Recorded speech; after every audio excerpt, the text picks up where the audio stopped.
Hello. We are going to read the story, the Russian folktale, Go to the Verge of Destruction and Bring Back Shmat-Razum. So I'll read the story and then we'll go ahead and discuss it. In a certain kingdom, there lived a wifeless, unmarried king who had a whole company of sharpshooters. They went to the forest, shot birds of passage, and furnished the king's table with game. Among those sharpshooters was one named Fedot, who hit the mark and almost never missed. For this reason, the king loved him beyond all his comrades. Once, while shooting in the early morning, just at dawn, Fedot went into a dark, dense forest and saw a blue dove sitting on a tree. He aimed, fired, and struck her wing, and she fell to the damp earth. The sharpshooter picked her up, was going to twist her neck and put her in his bag, when the blue dove spoke. "O brave youth, do not tear off my stormy little head. Do not send me out of the white world. Better take me alive, carry me home, put me on the window, and watch. As soon as sleep comes upon me, strike me that moment with the back of thy right hand, and thou wilt gain great fortune." Fedot marveled. What can it be? What can it mean? Thought he, in seeming a bird, but she speaks with a human voice. Never has such a thing happened to me before. He brought the bird home, placed her on the window, and stood waiting. After a short time, the bird put her head under her wing and fell asleep. The sharpshooter struck her lightly with the back of his right hand. The blue dove fell to the floor and became a soul maiden so beautiful as not to be imagined nor described, but only told about in a tale. Such another beauty could not be found in the whole world. She said to the young man, "The king's sharpshooter, thou hadst known how to get me. Now know how to live with me. Thou wilt be my wedded husband, and I thy God given wife. I am not a blue dove, but a king's daughter." They agreed. Fedot married her, and they lived together. He is happy with his young wife, but does not forget his service. Every morning at dawn he takes his gun, goes out into the forest, and shoots game, which he carries to the king's kitchen. His wife sees that he is wearied from this hunting, and says, "Listen, my dear, I am sorry for thee. Every God-given day thou dost wander through forests and swamps, comest home wet and worn, and profit to us not a whit. What sort of a life is this? But I know something so that thou wilt not be without gain. Get of roubles 200, and we will correct the whole business." Fedot rushed around to his friends, got a rouble from one and two from another, till he had just 200. "Now," said his wife, "buy different kinds of silk for this money." He bought the silk. She took it and said, "Be not troubled. Pray to God and lie down to sleep. The morning is wiser than the evening." He lay down and fell asleep. His wife went out on the porch, opened her magic book, and two unknown youths appeared at once. "What dost thou wish? Command us." "Take this silk, and in one single hour make a place of such wonderful tapestry as has not been seen in the world. Let the whole kingdom be embroidered on it, with towns, villages, rivers, and lakes."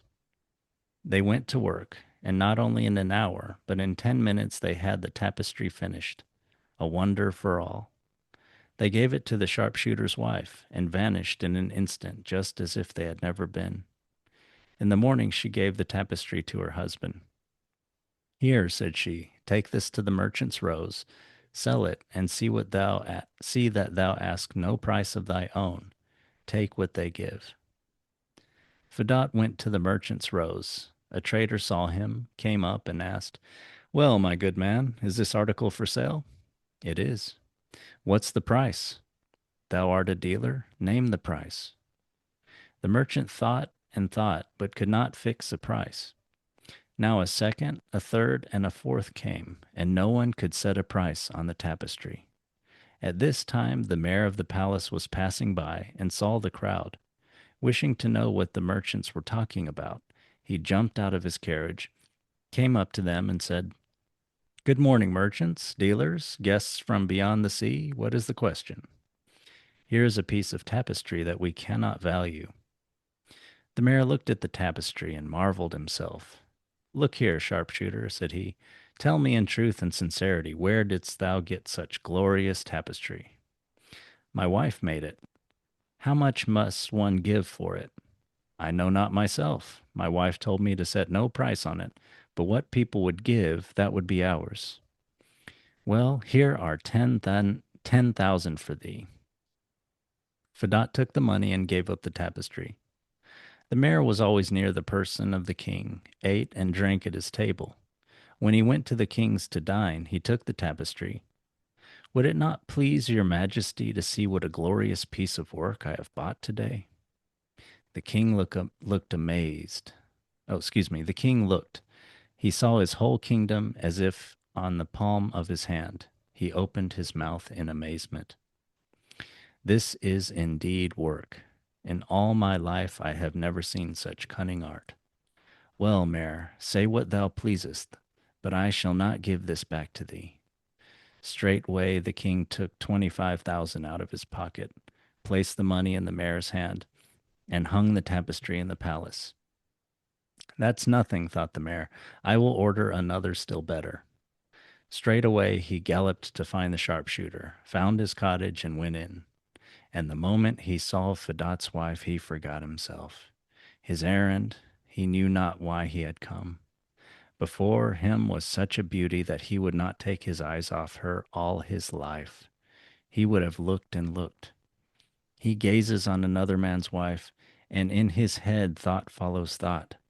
Where has it been seen, where heard of, that a simple soldier possesses such a treasure? Though I serve the king's person and rank as a general, I have never beheld such a beauty.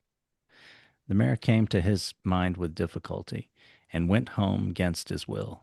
From that hour, from that time, he was not his own. Sleeping or waking, he thought only of the beautiful woman. He could neither eat nor drink. She was ever before his eyes. The king noticed the change, and asked, What has come upon thee? Some grief? Oh, your majesty, I have seen the sharpshooter's wife. There is not such a beauty in the whole world. I am thinking of her all the time. I can neither eat nor drink. With no herb can I charm away my sorrow. The desire came to the king to admire the woman himself. He ordered his carriage and drove to the soldiers' quarters. He entered the room and saw unspeakable beauty. No matter who looked on the woman, an old man, a youth, each was in love, lost his wits. A heart flame pinched him. Why, thought the king, am I wifeless and single? Let me marry this beauty. That is the thing. Why is she a sharpshooter's wife? It is her fate to be queen. The king returned to his palace and said to the mayor, Listen to me. Thou hast known how to show me this unimaginable beauty. Now find the way to get rid of her husband. I want to marry her myself. And if thou dost not put him out of the way, blame thyself. For though thou art my faithful servant, thou'lt die on the gallows. The mayor went his way sadder than before. How was he to finish the sharpshooter? He could not think. As he was going through back lanes and waste places, a Baba Yaga met him. Stop, said she, servant of the king, I know all thy thoughts. If thou wilt, I will aid thee in this unavoidable sorrow. Aid me, grandmother, and I'll pay what thou wishest. The king has ordered thee to put an end to Fedot the sharpshooter. That would be easy enough, for he is simple, were it not for his wife, who is awfully cunning. Well, we'll give them such a riddle that it will not soon be explained. Go back to the king and say, Beyond the thrice ninth land, in the 13th kingdom, is an island. On that island, a deer with golden horns. Let the king bring together 100 sailors, the most good-for-nothing fellows, all bitter drunkards, and order that a rotten old ship which has been out of service for 30 years be fitted for the voyage. Let him send Fedot the sharpshooter on that ship to get the deer with golden horns. In order to go to the island, it is necessary to sail neither more nor less than 3 years, and back from the island 3 more, 6 in all. Well, the ship will sail out on the sea, serve about a month, and sink right there. The sharpshooter and the sailors will go to the bottom, every man. The mayor listened to these words, thanked the Baba Yaga for her counsel, rewarded her with gold, and went off on a run to the king. Your Majesty, said he, Fadat can be furnished in such and such a fashion. The king consented and issued an order at once to the navy to prepare for a voyage, an old rotten ship, to provision it for 6 years, and man it with 50 sailors, the most dissolute and bitter drunkards. Messengers ran to all the dram shops and drinking houses, collected such sailors that it was dear and precious to look at them. One had a black eye, another had his nose driven to one side. As soon as it was reported to the king that the ship was ready, he sent for the sharpshooter and said, Now, Fadat, thou art a hero of mine, the first shot in my company. Do me a service. Go beyond the thrice ninth land to the 30th kingdom. In that place is an island. On that island lives the deer with golden horns. Take it alive and bring it to me. Fadat became thoughtful, knew not what to answer. Think not, said the king, but if thou do not the work, I have a sword, and thy head leaves thy shoulders. Fadat wheeled round to the man and went forth from the palace, came home in the evening powerfully sad, not wishing to utter one word. Why dost thou grieve, my dearest? Said his wife. Is there some mishap? He told her all. This is why thou art grieved. There is reason indeed, for it is an exploit, not a service. Pray to God and lie down to sleep. The morning is wiser than the evening. Everything will be done. The sharpshooter lay down and slept, but his wife opened her magic book. At once 2 unknown youths appeared before her and asked, What dost thou wish? What dost thou need? Go beyond the thrice ninth land to the 30th kingdom, to an island. Seize there the deer with golden horns, and bring it here. We obey. It will be done before dawn. They rushed like a whirlwind to the island, caught the deer with golden horns, and brought it straight to Fadat's house. An hour before daybreak all was done, and they vanished as if they had never been. The beautiful wife roused her husband at dawn and said, Look out, the deer with golden horns is walking in the yard. Take it with thee on board the ship, sail forward 5 days, on the 6th turn back. The sharpshooter put the deer in a close, fastened cage and had it carried on board the ship. What's there? Asked the sailors. Oh, supplies and medicine. It's a long way. We shall need many a thing. The day for sailing came. A great crowd of people who went to see the ship leave the wharf. The king went himself, made Fadat chief over all the sailors, and bade him farewell. The vessel sailed 5 days on the sea. The shores had long vanished. Fadat ordered 120-gallon cask to be rolled onto the deck, and said to the sailors, Drink, brothers, spare it not. Your souls are your measure. They were delighted, rushed to the cask, began to drink, and got so drunk that they rolled down on the deck and fell fast asleep at the side of the cask. Fadat took the helm, turned the ship around the harbor, toward the harbor, and sailed home. So that the sailors should not know anything about it, he kept pouring liquor into them from morning till night. When they began to open their eyes after one drunken fit, a new cask was ready. On the 11th day, the ship drew up at the wharf. The flag was hoisted, and guns fired.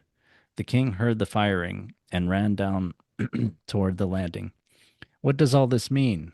He saw the sharpshooter, fell into a towering passion, and rushed at him furiously. How hast thou dared to come back before time? But where was I to go, your majesty? Some fool might have spent 10 years in sailing over the seas and got nothing, but I, instead of spending 6 years, did the work in 10 days. Would you be pleased to look at the golden horned deer? Straightway they brought the deer from the cage from the ship and let out the golden horned deer. The king saw the sharpshooter was right. He could not touch him. He let him go. The sailors had a holiday for 6 years. No one could ask them to work during that time, for the voyage was counted as 6 years, and they had served their time. Next day the king called the mayor into his presence and threatened him. What meanest thou? Art making sport of me? 'Tis clear thy head is not dear to thee. Do what thou pleasest, but find means of putting Fedot to a cruel death. Let me think, your majesty, we may mend matters. The mayor went his way, betook himself to back lanes and waste places, met the Baba Yaga. Stop, servant of the king, I know that thy thoughts. Dost wish I will help thee in trouble? Oh, help me, grandmother. Fedot has brought the deer with golden horns. Oh, I have heard that already. It would be as easy to put Fedot out of the way as to take a pinch of snuff, for he is simple, but his wife is terribly cunning. Well, we'll give them another riddle that they will not solve so quickly. Tell the king to send the sharpshooter to the verge of destruction and bring back Shmat-Razum. That's a task he will not accomplish to all eternity. He will either be lost without tidings or come back empty handed. The mayor rewarded the old witch with gold and hurried to the king, who heard him and summoned Fedot. Fedot, said the king, thou art a hero, the best shot I have. Thou hast brought me the deer with golden horns. Now thou must do me another service, and if thou wilt not do it, I have a sword, and thy head leaves thy shoulders. Thou wilt go to the verge of destruction and bring back Shamat Razum. Fedot turned to the left, walked out of the palace, went home, and sad and thoughtful. My dear, asked his wife, why art thou sad? Hath some misfortune happened? Ah, said he, one woe has rolled from my neck another rolled on. The king sends me to the verge of destruction to bring back Shemut Razum. For thy beauty I bear all this trouble and care. That, said she, is no small task. 9 years to go there, and 9 to come back, 18 in all. Will good come of it? God knows. But pray to the Lord and lie down to sleep. The morning is wiser than the evening. Tomorrow thou'lt know it all.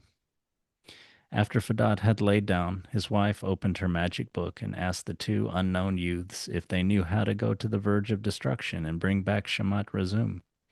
They answered, we know not. In the morning she roused her husband and said, go to the king and ask for the road golden treasure. Thou hast 18 years to wander. When thou hast the money, come home for the parting. Fedot got the money from the king and returned to take farewell of his wife. She gave him a towel and a ball, and said, when thou goest out of the town, throw the ball down before thee, and wherever it rolls, do thou follow. Here is a towel of my own work. No matter where thou art, wipe thy face with it after washing. Fedot took farewell of his wife and comrades, bowed down on all 4 sides, and went beyond the barrier. He threw down the ball before him. It rolled on, and he followed after. About a month had passed when the king summoned the mayor and said, the sharpshooter has gone to wander over the white world for 18 years. It is evident that he will not come back alive. 18 years, as thou knowest, are not 2 weeks. Many a thing may happen on the road. He has much money, and robbers will fall upon him perhaps, strip him, and give him to a savage death. I think we can begin his wife now. Take my carriage, drive to the soldiers' quarters, and bring her to the palace. The mayor drove to Fedot's house, entered, saluted the sharpshooter's wife, and said, hail, witty woman, the king has ordered us to present thee at the palace. She went. The king received her with all gladness, led her to a golden chamber, and spoke these words, dost thou wish to be queen? I will take thee in marriage. Where has it ever been seen or heard of, asked she, that a wife was taken from her living husband? Though he is a simple soldier, he is my lawful husband. If thou wilt not yield of thy free will, I will take thee by force. The beautiful woman laughed, struck the floor, became a blue dove, and flew out through the window. Fedot journeyed over many lands and kingdoms, the ball rolling ahead of him all the time.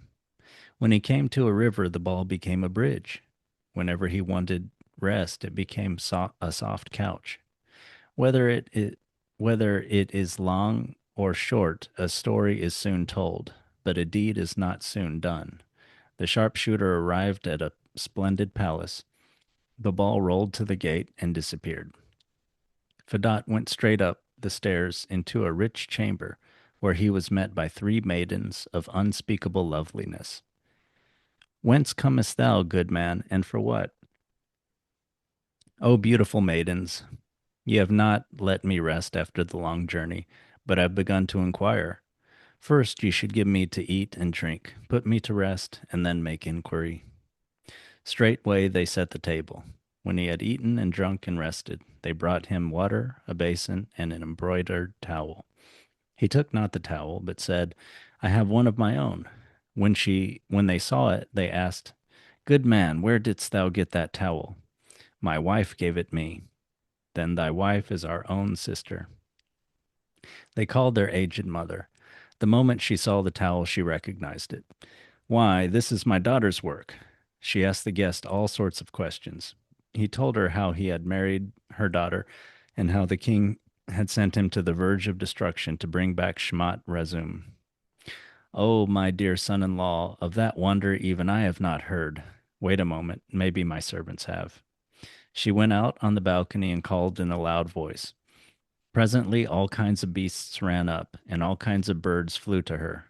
Hail to you, beasts of the wilderness, birds of the air. Ye beasts run through all places, ye birds fly everywhere. Have ye never heard how to go to the verge of destruction, where Shmat-Razum lives? All the beasts and birds answered in one voice, No, we have never heard. Then the old woman sent them all to their homes in hidden palaces, forests, and thickets, went to her magic book, opened it, and at that instant two giants appeared. What is thy pleasure? What dost thou wish? This, my faithful servants, bear my son-in-law to me, bear my son-in-law and me to the ocean wide, and stop just in the middle above the very abyss. Immediately they seized the sharpshooter and the old woman and bore them on a stormy whirlwind till they stopped just in the middle above the abyss. They stood up themselves like pillars, holding the old woman and the sharpshooter in their arms. The old woman cried out with a loud voice, and all the fishes and living things in the sea swam to her in such multitudes that the blue sea could not be seen for them. Hail, fish and worms of the sea, ye swim in all places, ye pass by all islands. Have ye not heard how to go to the verge of destruction, where lives Shmat-Razum? All worms and fishes answered in one voice, No, we've not heard. All at once, an old limping frog, who had been 30 years out of service, pushed her way to the front and said, Quah, quah, I know where to find such a wonder. Well then, my dear, thou art the person I need, said the old woman. She took the frog and commanded the giants to bear them home. They were at the palace in a flash. The old woman asked the frog how her son was to go. Oh, said the frog, that place is at the rim of the world, far, far away. I would conduct him myself, but I am very old. I can barely move my legs. I couldn't jump there in 50 years. The old woman took a bowl with some fresh milk, put the frog in it, gave the bowl to Fedot, and said, Carry this in thy hand. She will show thee the way. The sharpshooter took farewell of the old woman and her daughters, and went on his journey, the frog showing him the way. Whether it was near or distant, long or short, he came at last to a flaming river, which beyond which was a lofty mountain with a door in the side. Quah, quah, said the frog, put me down out of the bowl. We must cross the river. He put her on the ground. Now, good youth, sit thou on my back. Do not spare me. He sat on her back and pressed her to the ground. She began to swell and swelled until she was as big as a stack of hay. The sharpshooter's one care was to keep from falling. If I fall, thought he, I shall be crushed. The frog cleared the flaming river at a jump, because small as before, became small as before, and said, Now, good youth, I will wait here, but do thou enter that door in the mountain.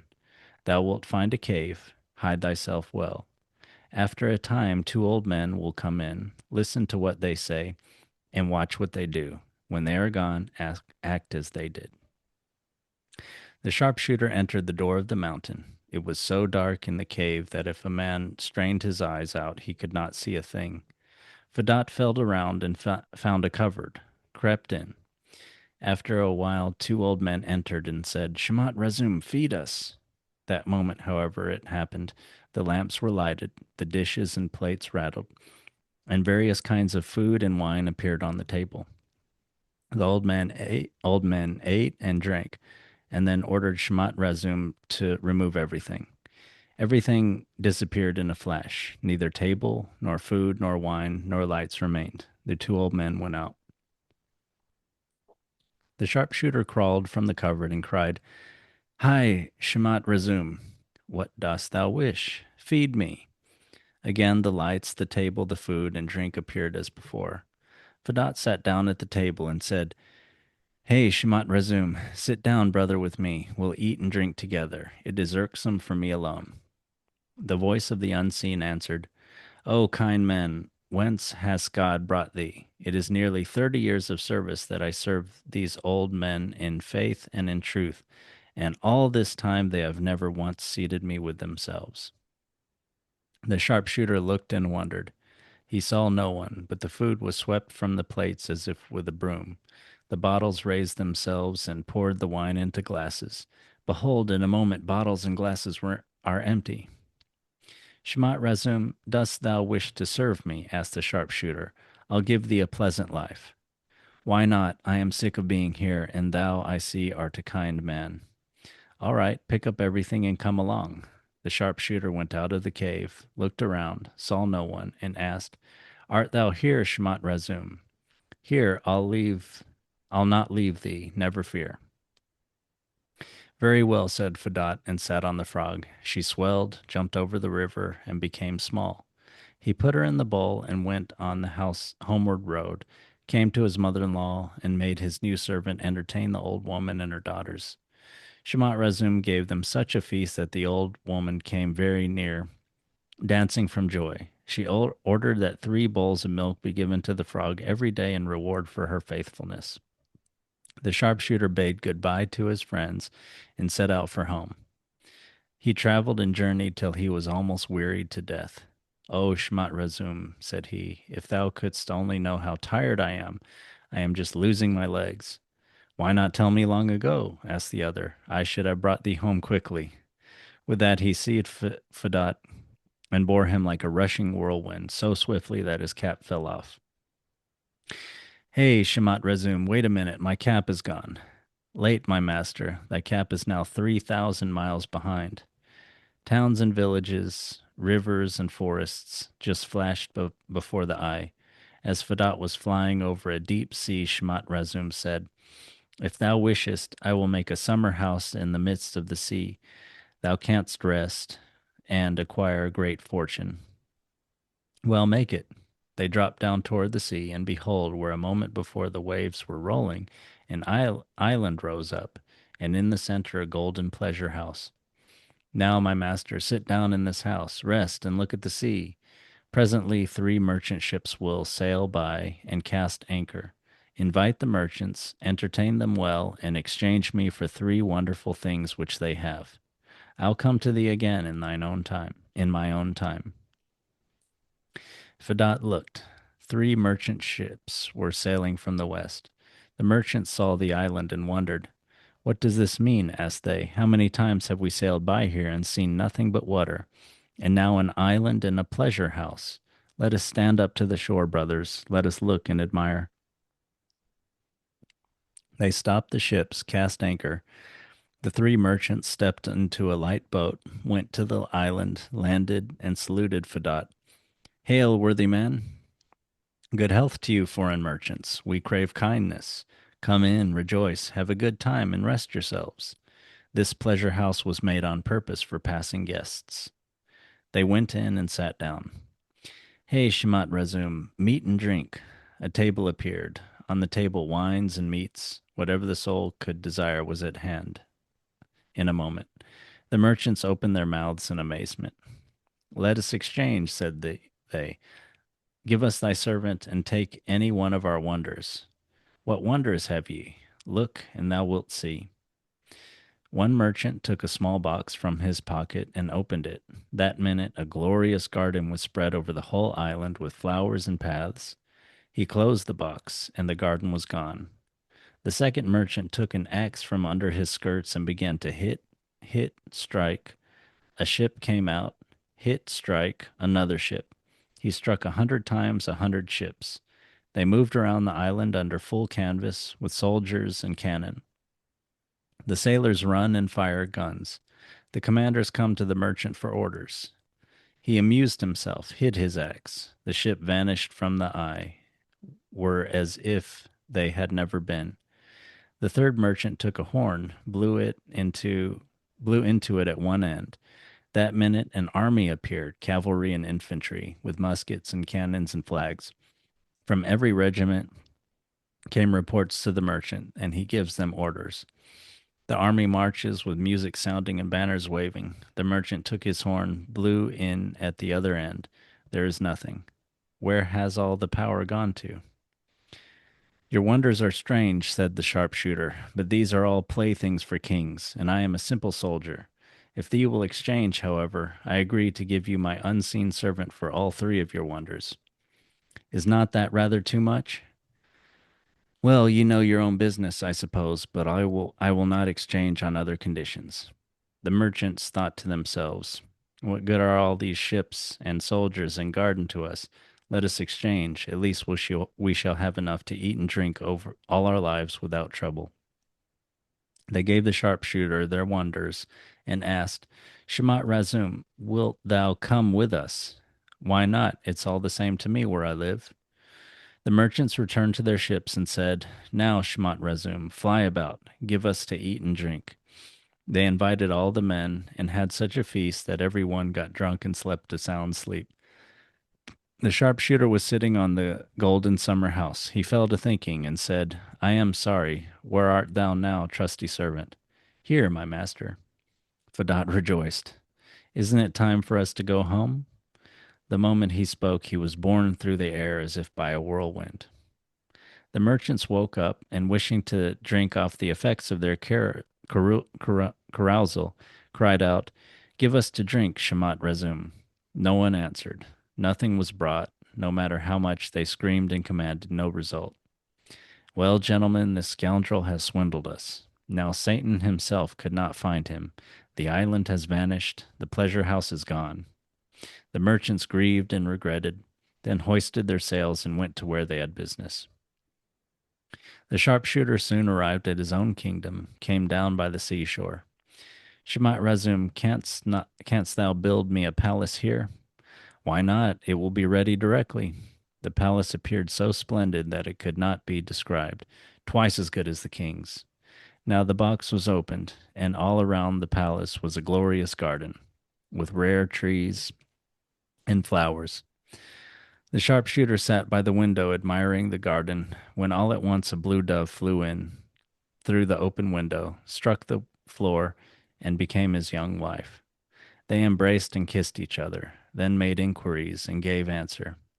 Said his wife to Fadat, Since the time thou didst leave me, I have lived a lone dove in the forests and thickets. Next morning the king went out on the balcony and saw by the shore of the blue sea a new palace and a green garden around it. What insolent fellow has built on my land without leave? Couriers hastened, discovered, reported that the palace was built by Fadat, who was living there then, and with him his wife. The king's anger increased. He gave orders to collect troops and go to the seashore, destroy the garden, break the palace into small pieces, and give the sharpshooter and his wife to a cruel death. Fadat saw the strong army approaching. He took his axe quickly and struck. A ship came forth. He struck 100 times. 100 ships were ready. He blew his horn once. Infantry was marching. He blew it a second time. Cavalry was galloping. The commanders rushed to him from the ships, from the army, for orders. He ordered them to give battle. The music sounded at once. The drums rattled. The regiments advanced. The 100 ships opened a cannonade on the king's capital. The army moves on at the sound of music and beat of drums. The infantry rout the king's soldiers, the cavalry take them prisoners. The king sees that his army is fleeing, hurries forward himself to stop it. But what could he do? Half an hour had not passed before he was killed. When the battle was over, the people came together and begged the sharpshooter to take the government of the kingdom into his hands. He agreed, became king and his wife queen. Okay. Happily ever after. Yeah. Yeah, I wondered, I didn't ask you, why did you choose this story? Well, I heard about it. I heard about it on this other podcast. It's called the Idiots and Fools podcast. Um, it's put out, I think, like once a month or so by these two guys in the Gurdjieff work. You can find it on Substack. You do have to subscribe. It's not called Idiots and Fools. That's just something they do. The Substack is, I believe it's Zen, Yoga, and Gurdjieff. Hmm. And then out of that, they do the podcast, like, like I said, like every month or so. Hmm.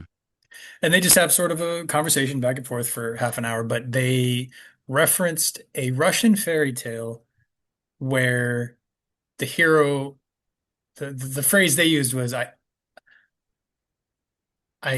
go, I know not where, by means I know not how. Hmm.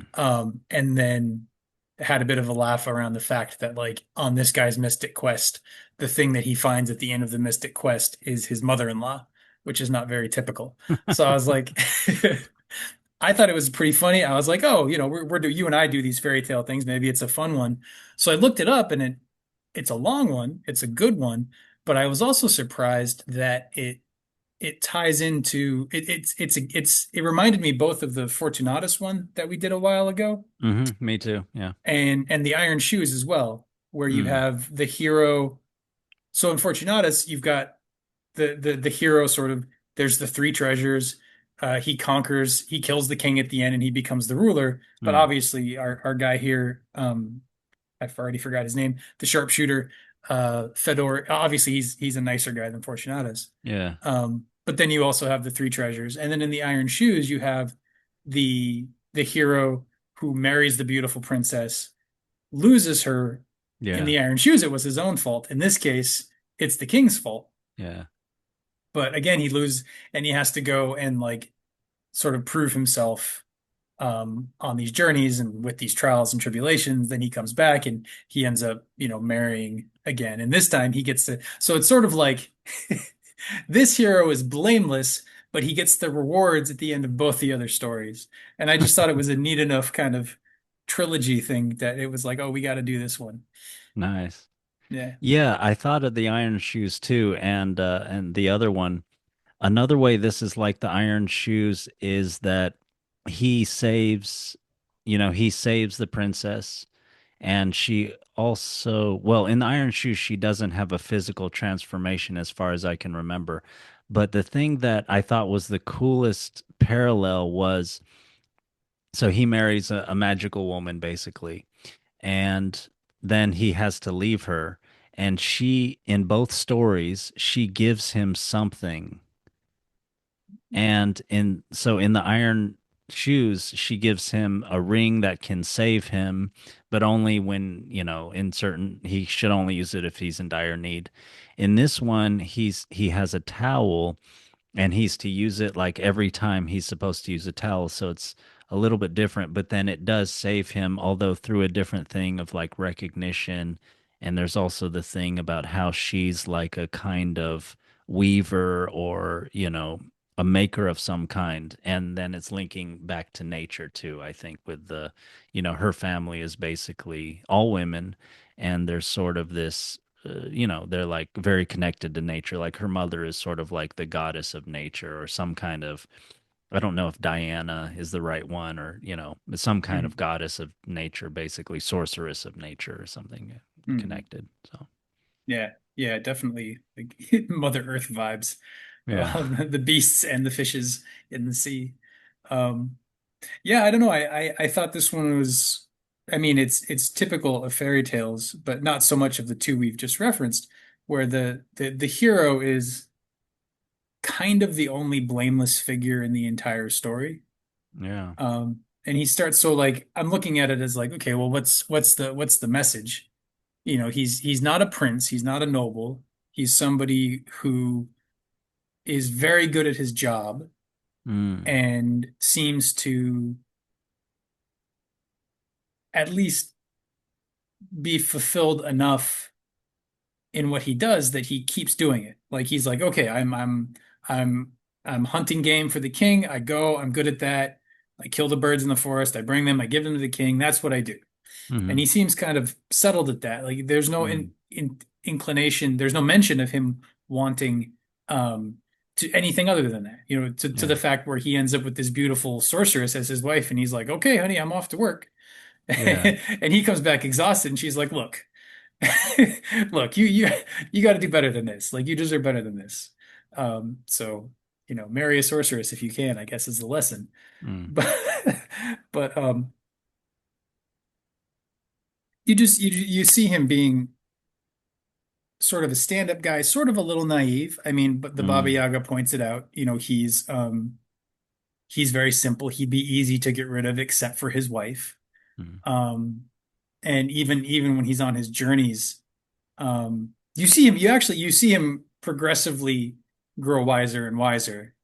But at first, he's just sort of doing whatever whatever his wife tells him. Mm. And I sort of have been thinking of like the wife as kind of like you could see her as being sort of like intuition, like Mm. having a really good sense of opportunity of like, oh, I can't explain this, but I just, women's intuition is kind of a stereotype, but Mm. I think women in fairy tales can often stand in for that kind of intuitive knowing because it is so Mm. common, more so in women than in men. Not that Mhm. Yeah, yeah, yeah. things aren't variable and all of that, but Mm. generally speaking. Um, and so I think you sort of have like if you sort of take the the the, the metaphor layers off, you have a tale of somebody who's dedicated themselves to being very good at what they're doing and fulfilling their Mm. role Mm. and sort of genuinely showing up for their life. And through that, they end up with a reward, of some sort of inner guidance or some sort of inner voice. And Mm. they do that, like he meets his wife by going about his job and killing birds, and Mm. then finding one and hearing a voice that says, "Don't kill me, I'm Mm. special." And he Yeah. listens to it and he's kind. So like Yeah. right off the bat, you've got this like caring person who's fastidious about his job and is sort of able to but not so fastidious that he's like, well, I'm sorry, you're the king's bird, I gotta kill you, Yeah. Yeah. and then there goes his whole adventure. So he's Yeah. he's able to kind of hold those two things well. And I Yeah. think that's how I see him being the hero, the lesson of how to be a hero.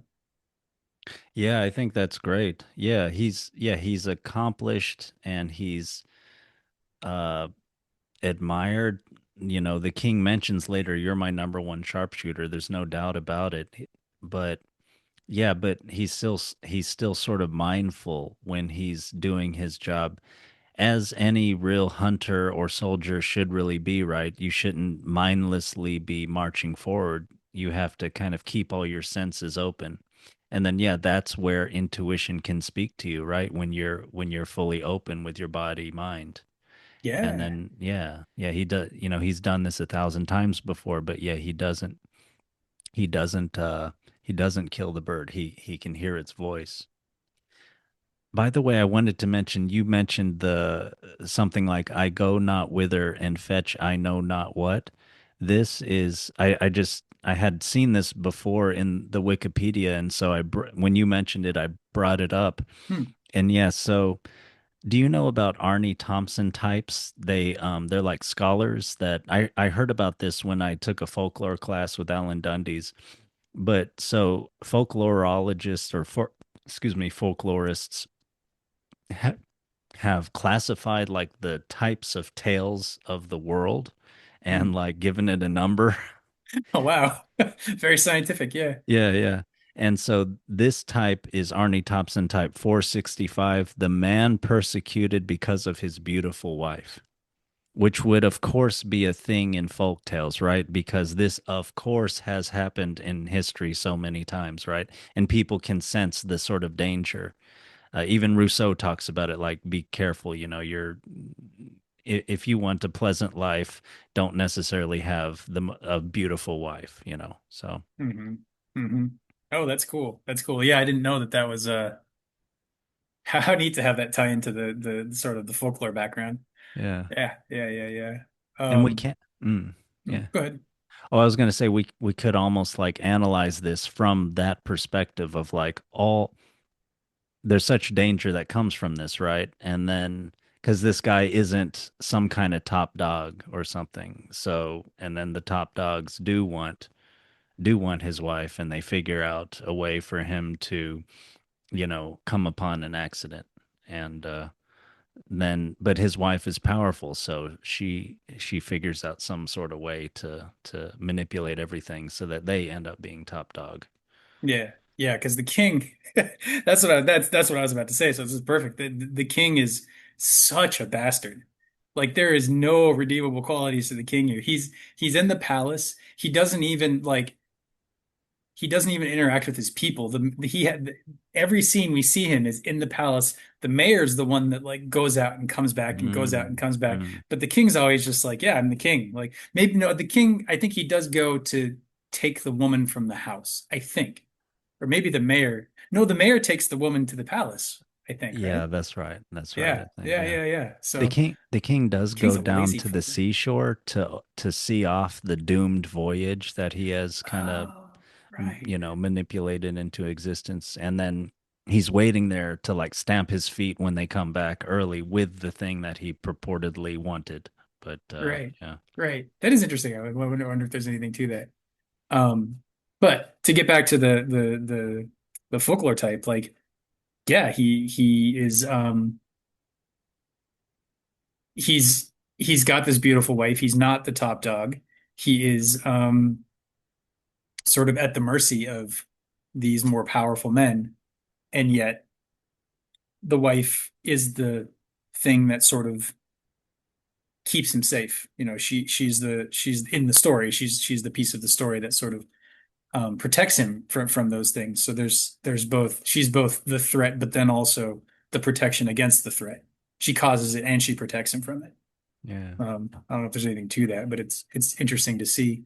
I was also thinking here of the Spirit in the Bottle story that we went over, where you have the father who's the woodsman cutting down in the forest, and he's working very hard, and he's just working, working, working, and then you Mm, have the son come in as the influence of like, let's pull you out of just your workaday life and bring you onto something greater.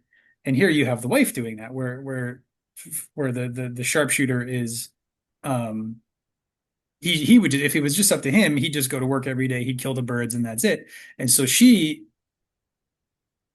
like any good opportunity, is both a threat and an opportunity, and she sort of begins to bring him out of himself. And the first thing she does is says, "Hey, you look weary." So she points to him, and then she says, um go borrow some money and buy some thread with it, and then just go to sleep and I'll take care of it. So at that point, we have our hero being very led. He's just being told what to do. And he's just sort of going on. He's like, oh, okay, honey, that's what you want. I'll go do it. And he goes to bed. And then there's this tapestry, and she, or the intuitive hit of it, this sort of this magical nature of it is like she's able to say, well, bring it to the market, and gives him all this advice about how to handle it. And he's like, okay, and he does that. And he sort of follows the guidance, even though you can think like Jack and the Beanstalk. Jack brings his donkey to the market and he's told to make sure he gets money for it. And he's like, oh, I'll just take these beans. Like he's kind of a dopey guy. This guy's like, no, she said to not set a price. I'm not going to set a price. So he sort of follows the advice of the sorceress woman, the sort of magical, voice in his life, his magical influence in his life. He follows it without really questioning it too much. And as he does that, you see him actually grow in wisdom. So a little bit later.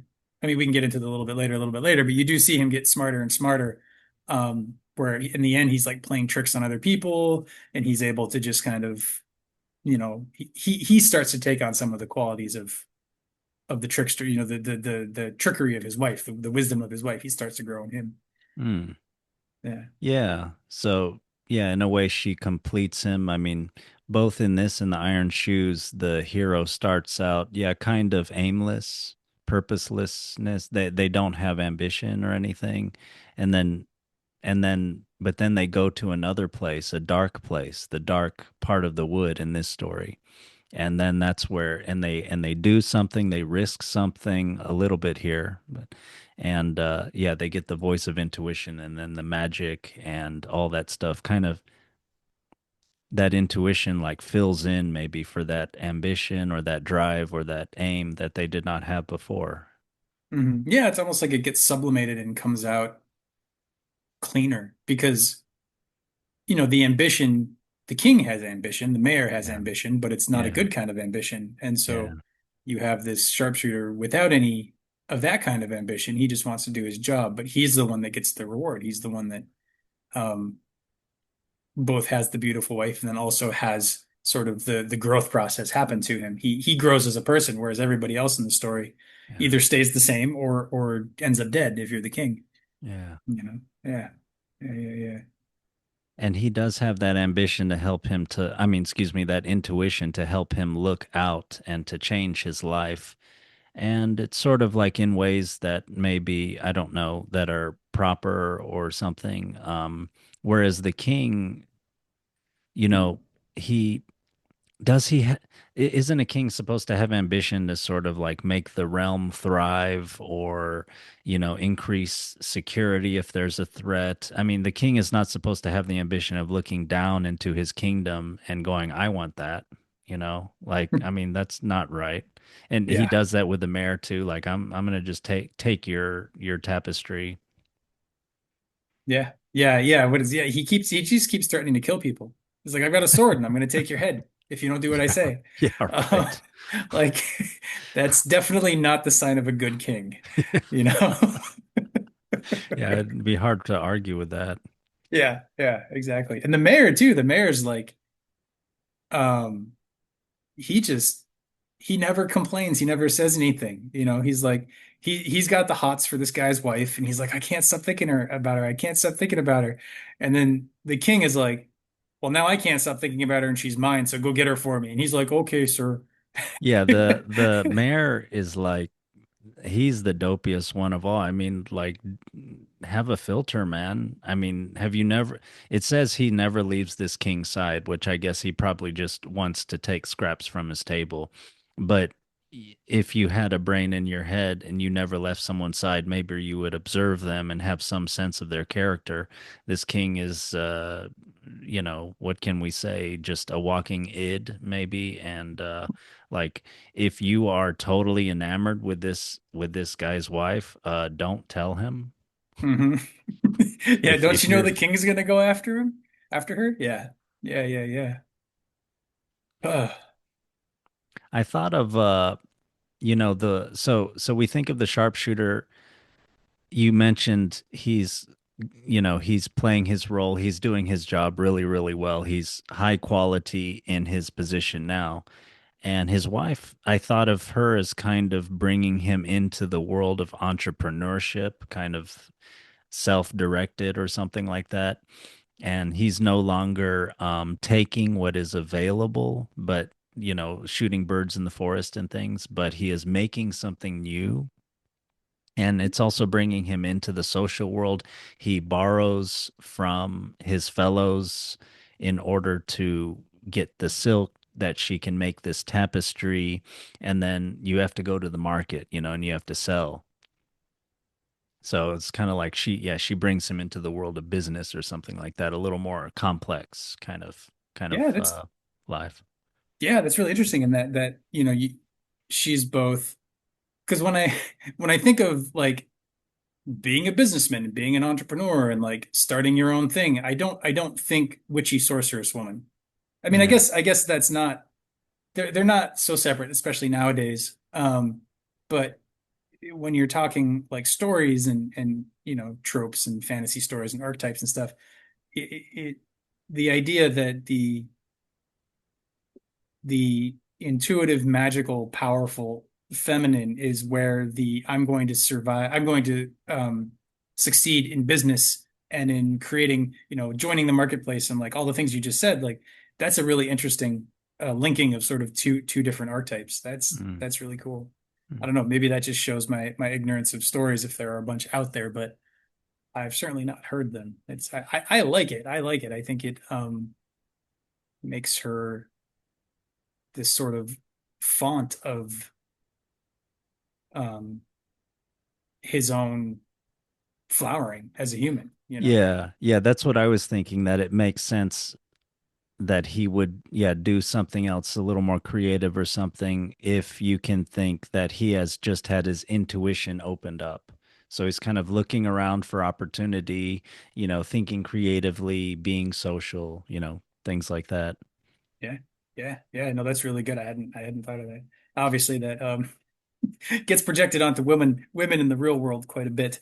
So I do Mhm. want to acknowledge that expecting a woman to come along and suddenly change your life is probably to put too much pressure on her. But as a psychological factor, getting in touch with your feminine, getting in touch with your intuition, getting in touch with your emotions, all the things that you stereotypically as a man would sort of exile as, oh, that's not me. I mean, this is very basic Jungian. This is integrating your Mhm. anima, and Mhm. that it's a powerful thing. And I think that's what we're talking about here. But you Mhm. definitely don't want to project your anima onto a woman in real life, or uh, worst case, she'll take advantage of you.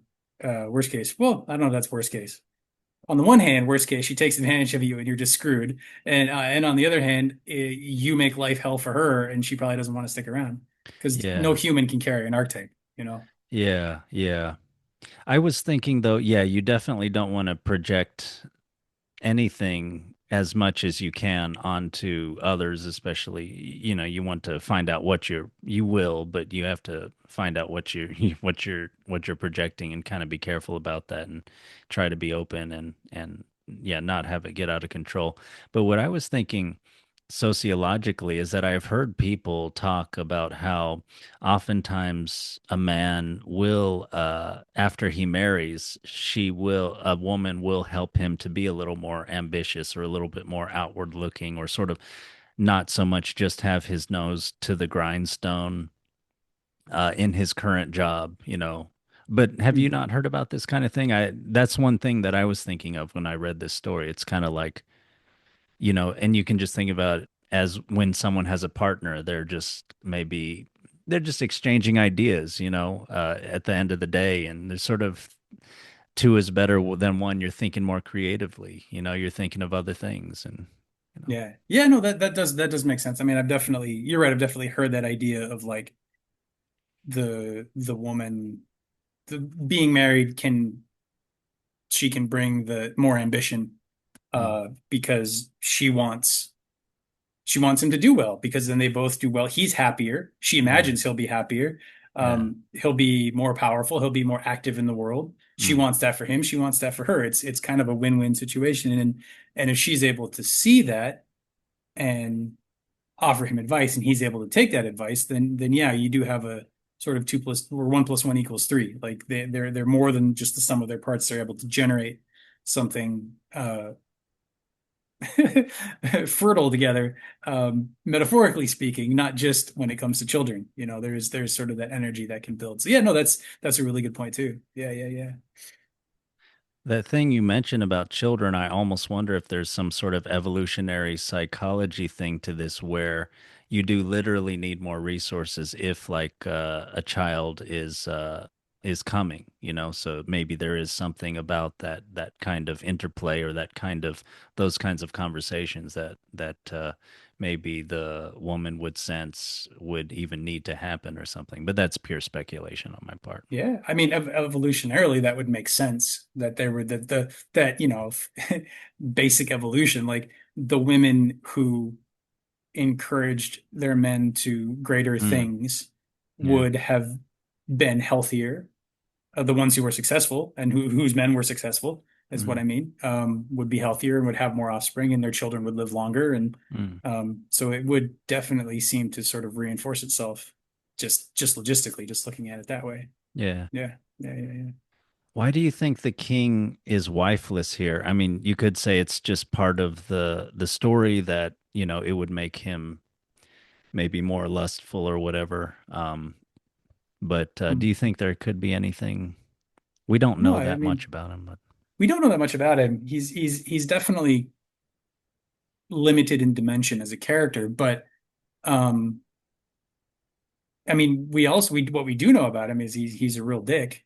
yeah, Like he's not a kind person. He doesn't seem to care about his people or anything.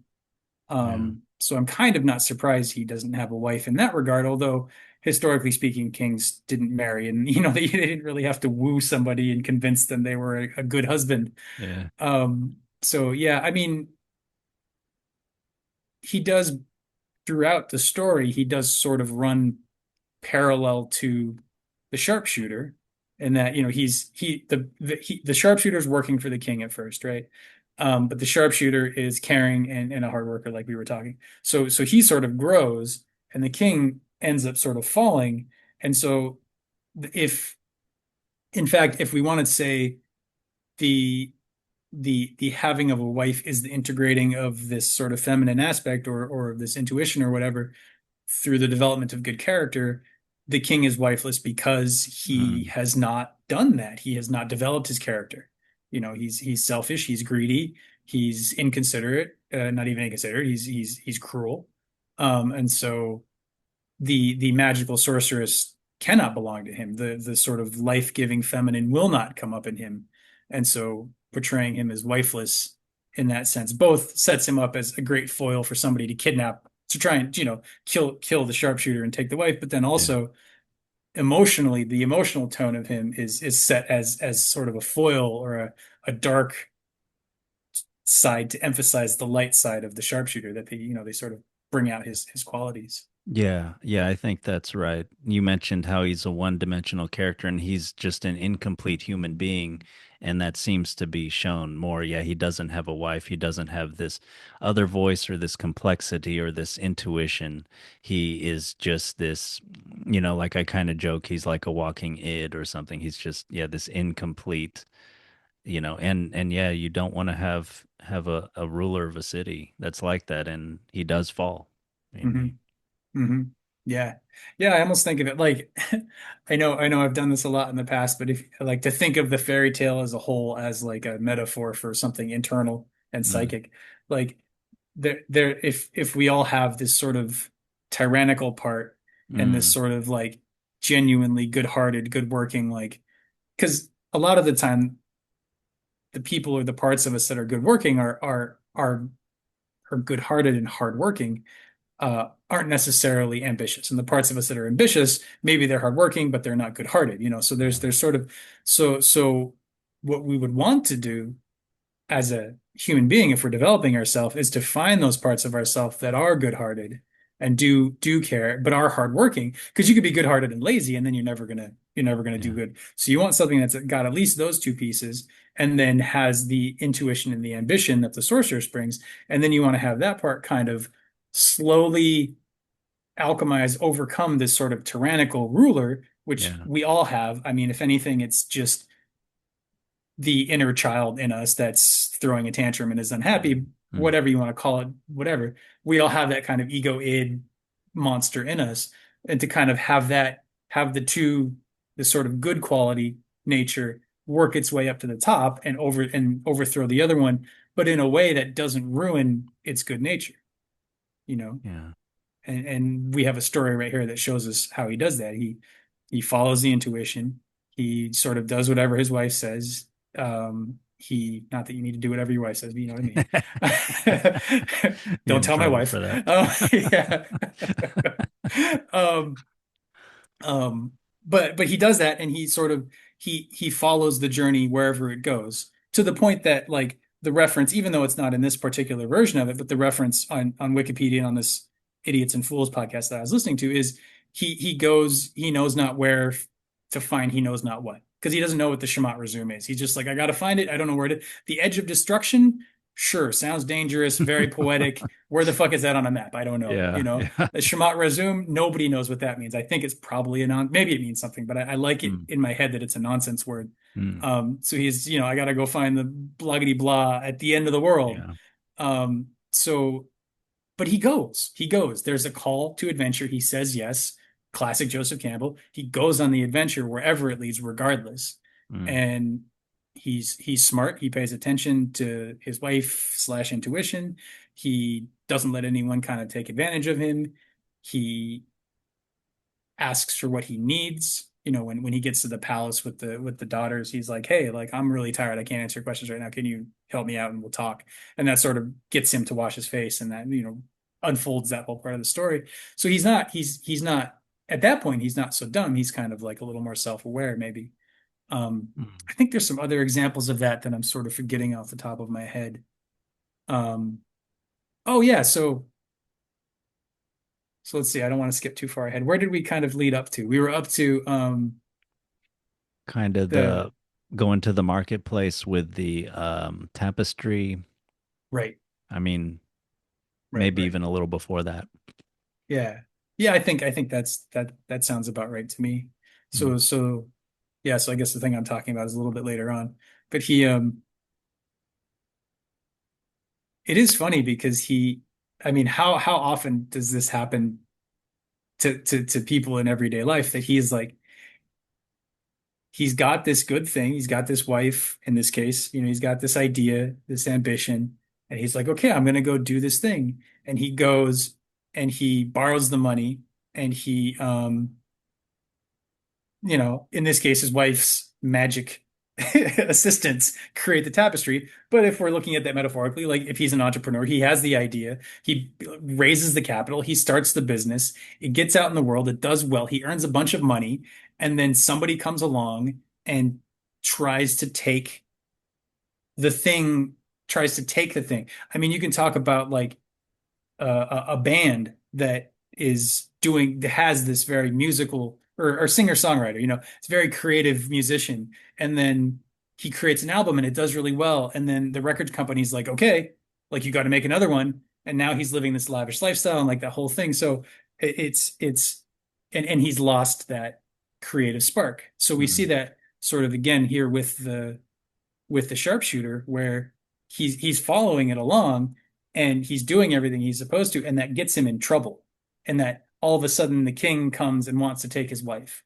mm, And he's woeful. He goes and the king says, hey, why don't you well, we're skipping over the Baba Yaga. We can come back to her. But the king mm, says, why don't you go find this deer for me? And he's mm, like, oh man, I don't know how I'm going to do this. So he goes home, really sad, and he feels kind of lost. But he goes back to his wife, and his wife is able to kind of support him through all of those things. mm. Whereas I think in the real world, maybe this is a pointer in the story. In the real world, if you're that musician and the record company's like sort of stealing your intuition or stealing your whatever it was that fed you creatively, or fame, even if just fame is stealing what fed you creatively, are you able to find are you able to go back to that creativity? I mean, you hear about artists that like they go to like a cabin off in the woods and Mm. they're there and they can just create and they're outside, they sort of remove themselves.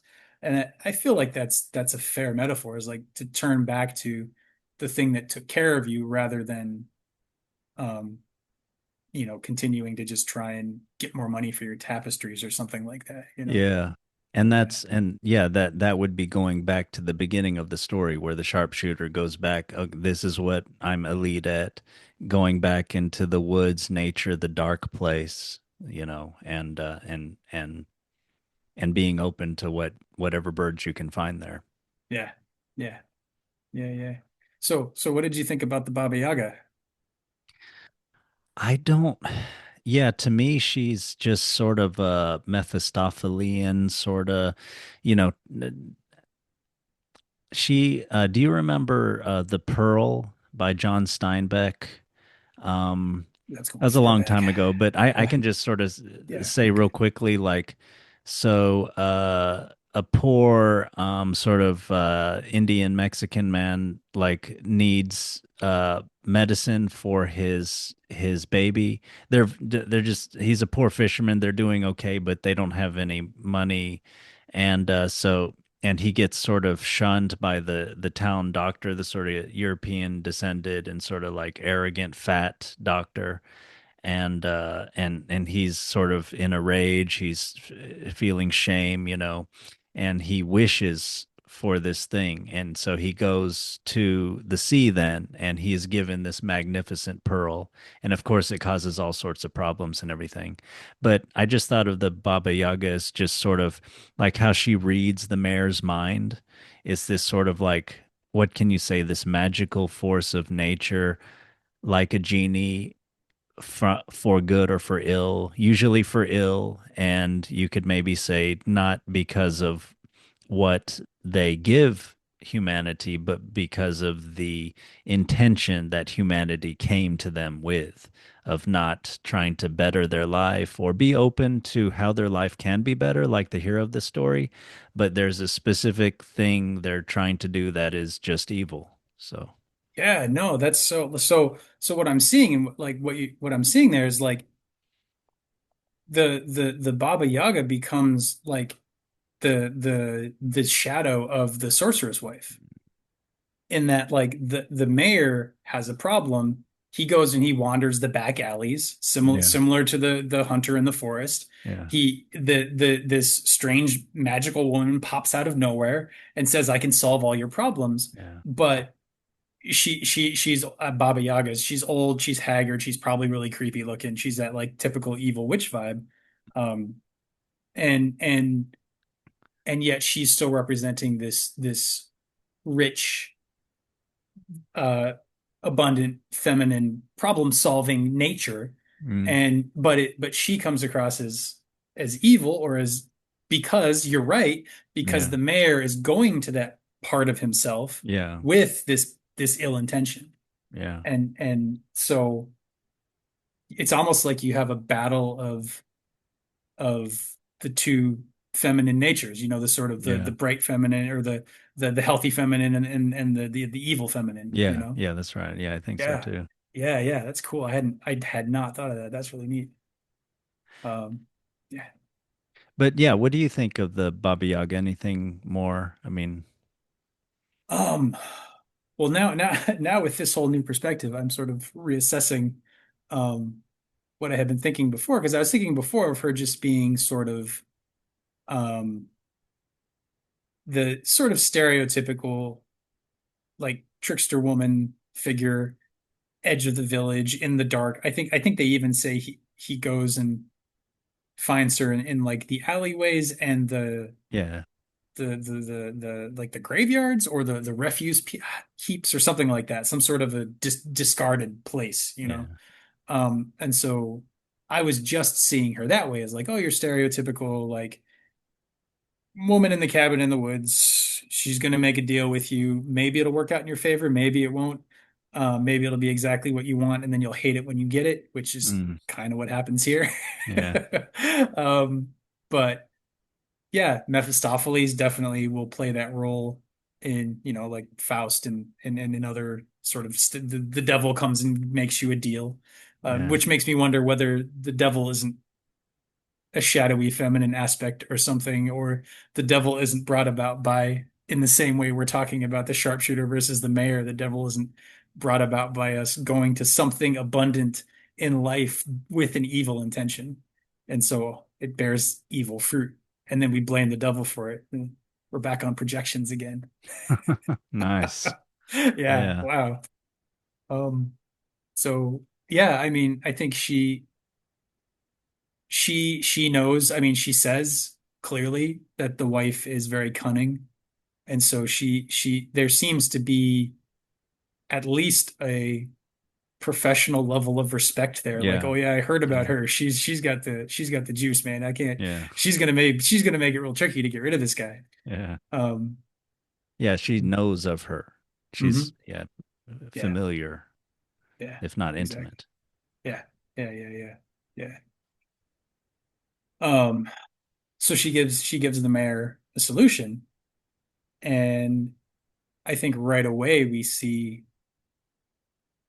well, it's interesting. So right away we see that the wife is clearly superior because the Baba Yaga is like, let me solve this problem. Okay, send him to the thrice beyond the thrice ninth kingdom to the 30th kingdom and find this deer on an island. He'll be Yeah. gone forever. Ha ha ha. Like I've saw like this will get rid of him. And she's Mm, like, oh, okay, well, I know where the deer is. I know exactly where the deer is.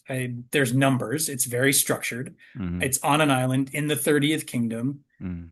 I can just go get it. I know exactly, you told me exactly where it is and exactly what I need to do. So I can just do that. Magic, like I can just bring that to me. Um, and she does. And so like clearly if the Baba Yaga really knew what this woman was capable of, she wouldn't have given her so much information that she could use to solve this particular problem that they put before her husband. Um, but she's very smart about it because she like does she do this or does the hunter do it or maybe nobody does it? But in any case, the fact that the hunter goes on the journey really sets up like it sets a trap for them, sort of. It's like, okay, Yeah. the king's gonna get what he wants. It's not like he shows up to the king's palace the next day and is like, hey, I'm already back. Here's Yeah. your deer. Now I don't have to go on the journey. Yeah. Well, So yeah, so there's a little bit of trickery there. That's sort of where I see him starting to get a little smarter. yeah. Yeah, and I think everything that has to do with the wife does have to do with this sort of cleverness with words, this negotiation. He does follow the king's orders, and the king is not this utter madman dictator on the surface. Like he still has to act like a king. So yes, everybody saw that he sent him on this voyage to get this thing, and he does that. He does his the duty to the king. So now the king can't say anything.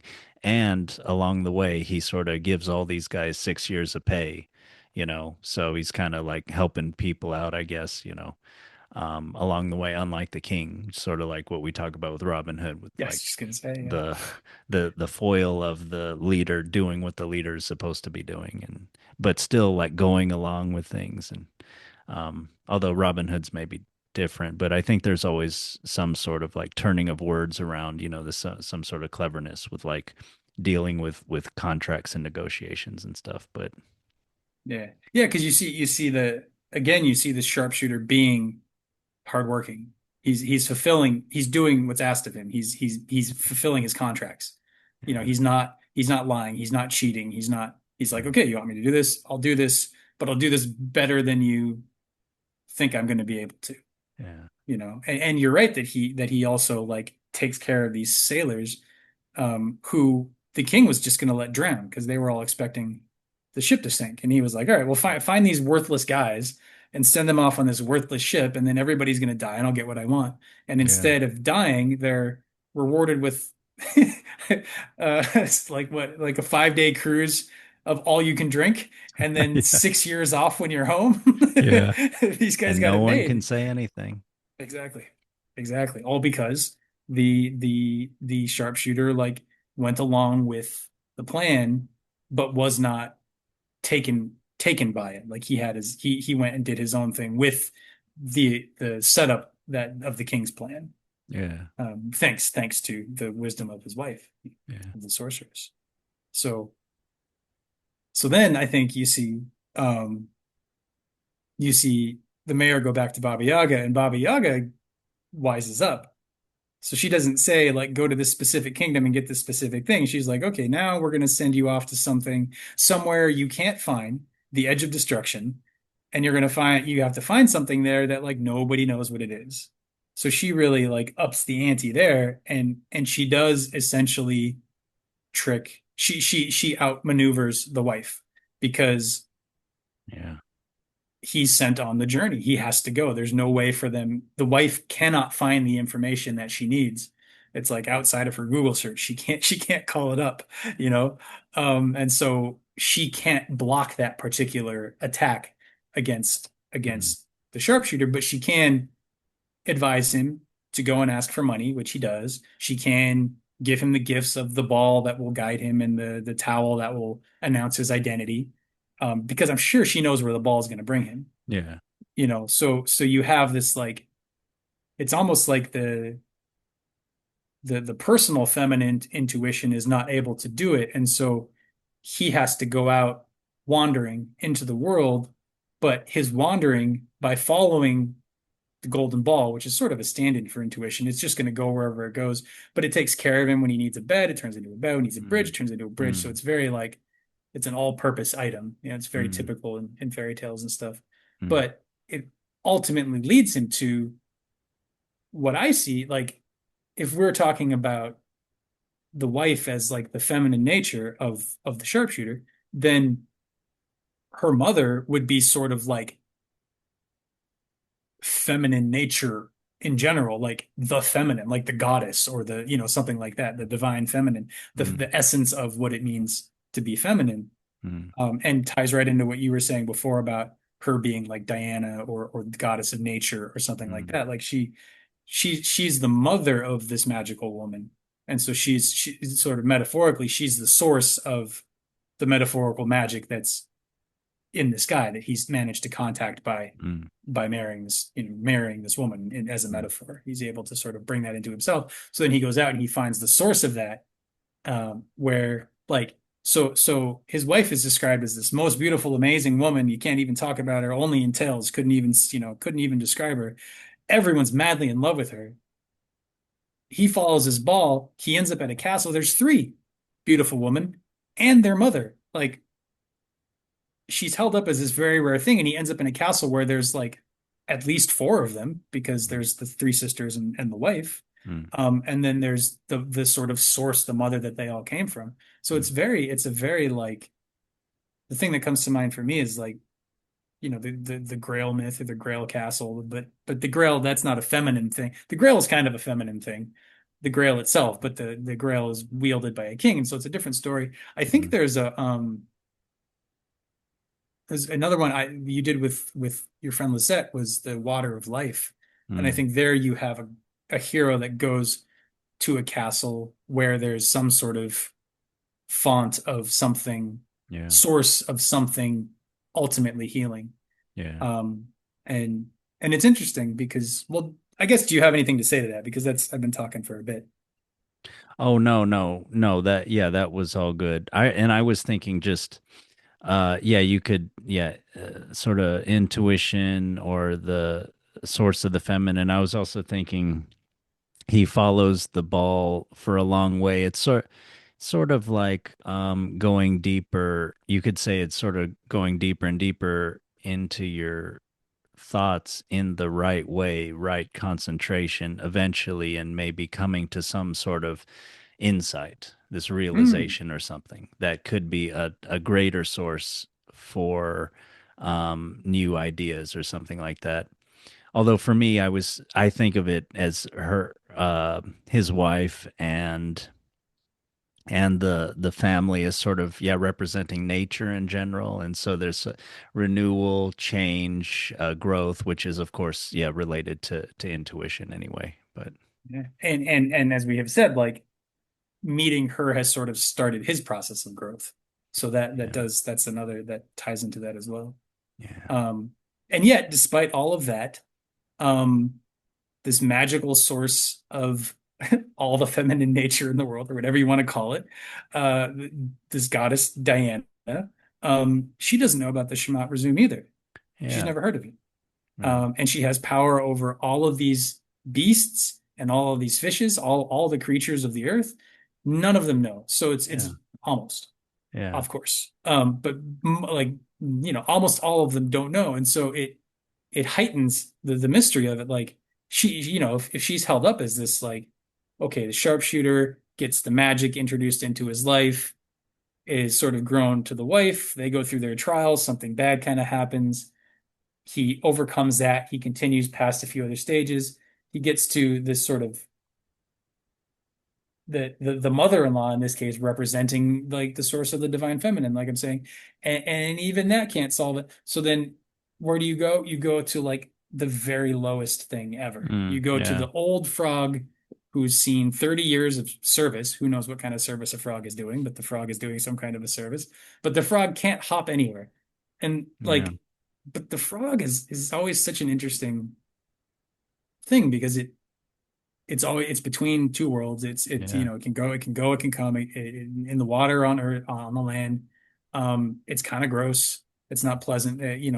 Frogs and fairy tales are almost always ew. Something gross about them. Yeah. The princess, the frog, the princess of the golden ball, like is disgusted by the frog that rescues the ball for her. So Yeah. frogs are always this like very low thing. I think in Frogs and Toads. I think in Carl Jung's Red Book, he has a picture of like this little parasitic looking worm and like a toad sitting at the base of a tree, and it's sort of this symbol for like the sort of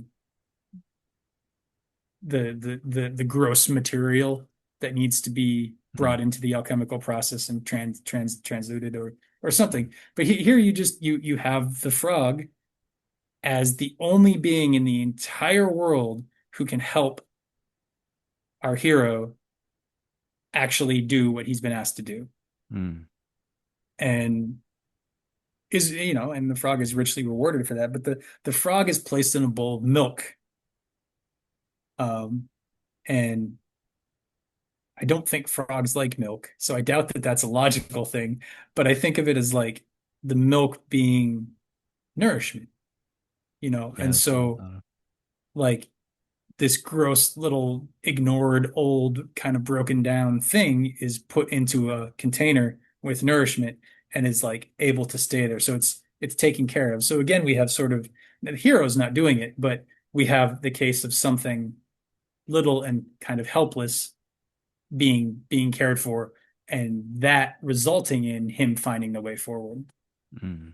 So Yeah, that makes sense. Yeah, he's caring for something. He himself is almost like a mother at that point, going forward in the story to the end of the earth.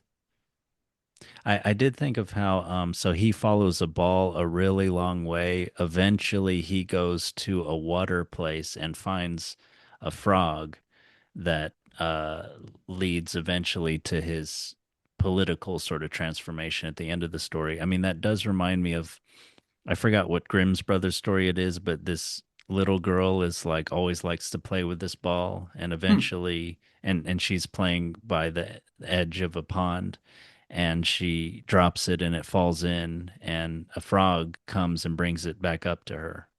So it does seem like there's this ball goes somewhere that you didn't know where, you didn't necessarily want to go there to water, and then there's a frog at the end, and that's how the story goes forward. So Hmm. Hmm. Yeah. I hadn't seen the hadn't realized the ball was in both of them, and the especially back in when these tales were being told, I can imagine a ball being something that's sort of got the feel of chaos to it, mm, in that like not a lot of things were perfectly round. mm. And a ball is generally fairly round, and when you like it'll bounce all over the place is my point. Like who knows, it's Yeah, going to yeah. roll down, you're going to like find it down the street. Like it doesn't stay in one place. It's Mm, constantly moving. It's got this perfect nature to it, but it's mm. constantly moving. You can't pin it down. And so sort of following the ball can be very um or losing the ball also could be like being drawn away into something. Like, oh, my thing went somewhere unknown. I know not where, for I know not why. Um, so yeah. The ball is a stronger symbol than I was thinking of what the sharpshooter is doing on a non-metaphorical level. He's following something very crazy that's just going, he doesn't even know where. And Yeah, the amount of faith required for us to do that in our own life is pretty immense. It's pretty scary. If you think of doing that in your life, of like, okay, I'm gonna follow something that doesn't make any sense but feels right to me wherever it goes, and who knows where it's going. I don't even have any idea where it's going, yeah, you know. Um, it's a scary thing to do that. So, yeah.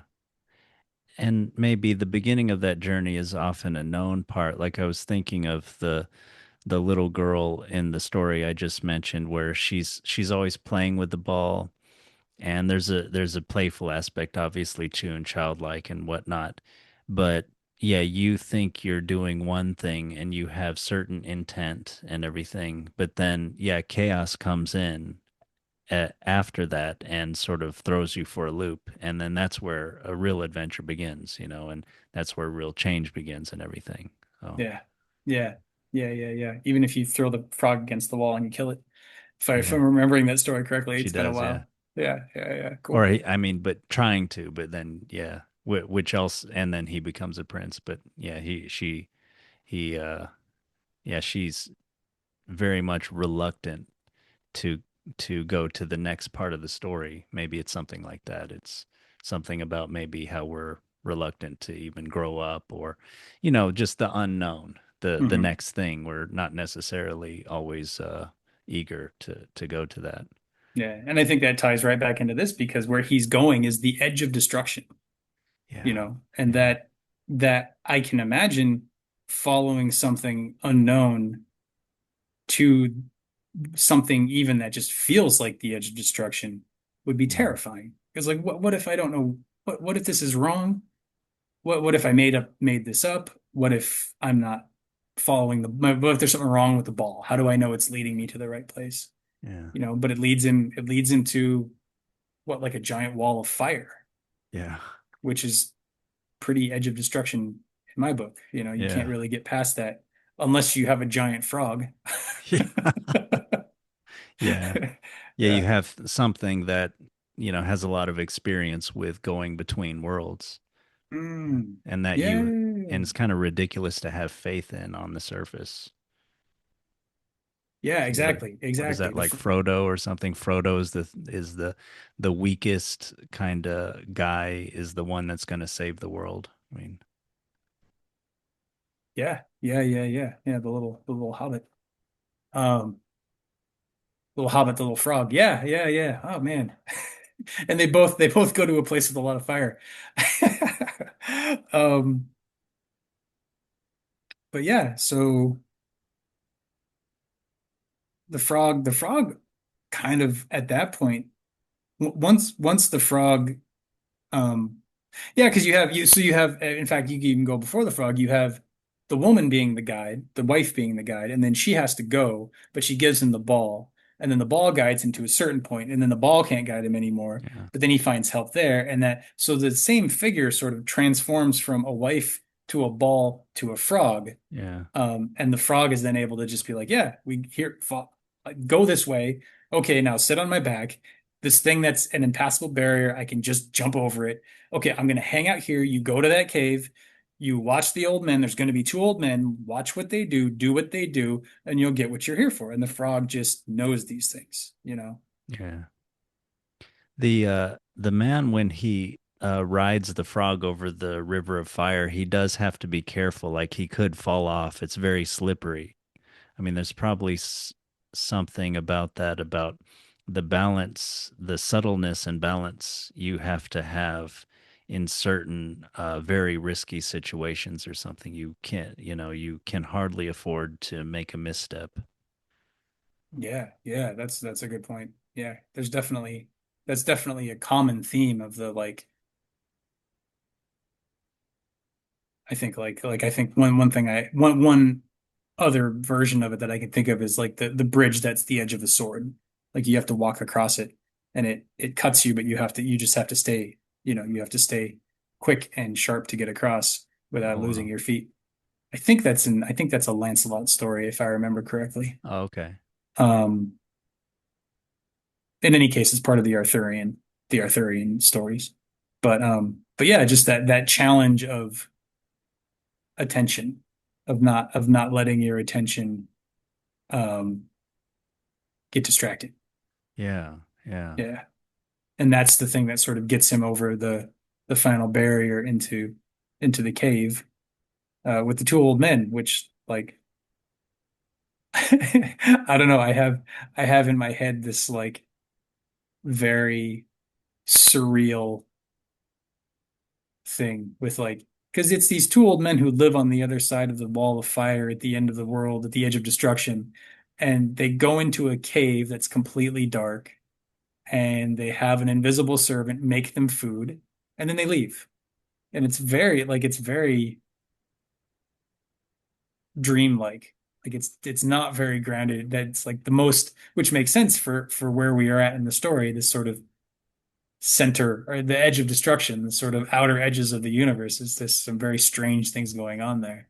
Yeah. Um, Yeah, it's kind of pointless or something. It's like and they've been doing this for a really long time and yeah, I mean, do they need nourishment? I mean, yeah, is everything just mechanical and dead there or something? There's no love there. I mean, there's yeah, no point.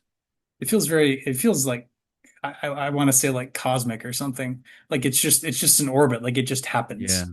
It's just sort of that kind of mechanical nature of behavior. Yeah.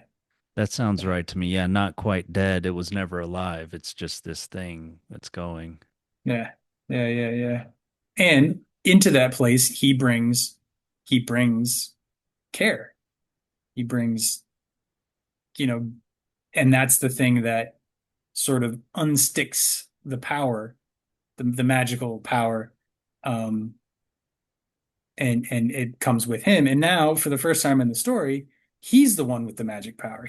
And granted, it's his servant, but like he wasn't commanding his wife. He wasn't commanding his mother-in-law. He wasn't commanding the frog. Now he's reached either the edge or the center, whatever you want to call it, in this weird cosmic mechanical place. He's touched some power there, and he's been able to, through his care and through his humanity, he's able to bring it back with him. So you have this sort of hero's journey of going to the place and then coming back with the treasure. And his secret power, his superpower is like being nice, Yeah. which is a good Yeah. superpower to have if you have one, you know? Yeah. And Yeah. just in the world of, we with the king and everything, we are in the world of and in the marketplace, we're in the world of politicking or getting along with other people and he's respectful. He knows how to talk to people. He doesn't abuse his power. And so he's the one that gets power Mhm. ultimately, and the other ones are the ones that lose it or just abusing it for their own sort of lascivious sort of purposes. Mhm. Mhm. Yeah. Yeah. And yeah, and even the old men, they're not really abusing the servant, but they're not seeming to care. They're just like, yeah, just do the thing. Bring us the food. Now put it away. Thank you. It's like going to a restaurant and not tipping the wait staff. Yeah. Yeah, It's they're that not kind of abusing him, but they're not appreciating him or something. They're not bringing anything to the table, so to speak. Like they're not, and and our hero is, he's shows a little care, has a brings a little bit of life to it. yeah. I mean, And I think he says, come sit with me, like it's lonely for me to eat alone. So he's not even like, he oh, well, saves you his must be spine. hungry. Like, come in. He's like, Yeah. no, like come on, I'm bored. Like, come hang out with me. Like, come Yeah, have a good he's not time. condescending about it. He's not like lording it over like yeah, he's giving it an excuse to feel like an equal. It's, Yeah. Yeah. Gives it that sort of belonging, that sort of respect, you know. yeah. Yeah. Yeah, and that shows the sort of his social intuition or social skills, that he has. And Yeah. Yeah. That's a good point. That's a good point. Being able to just sort of meet someone on that level. Yeah. yeah, and Yeah. there's his growth and everything. Yeah. Although it's great that you said that because he goes back and he like gets on the frog, goes over the fire, goes back to the castle, throws a big party. Mother-in-law is very pleased. And then he starts walking home. So he's still got a little like there's this little moment of like, okay, I'm doing what I'm supposed to do. And then there's this reveal of like, oh no, you have this magical servant that will do things for you. And you can say, you should have told me sooner, master. I can fly. you've lost your hat. Too bad. By the time you realize you lost your hat, it's been 3,000 miles. Yeah. Just forget your hat. We'll get you another hat. And um, I think that's seems to me to be kind of the last place where the the sharpshooter is ignorant, if I remember. Because from there on, he's still advised on what to do by the servant or by whomever, but I don't think he has another moment of like, I'm just doing what I'm supposed to do.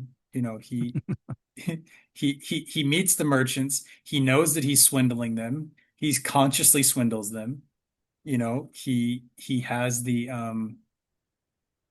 servant working on his behalf and finding things that he needs. So it's no longer like it's funny, it's no longer something that's the magic is no longer something that's in his wife. It's sort of something closer. It's something that's become his.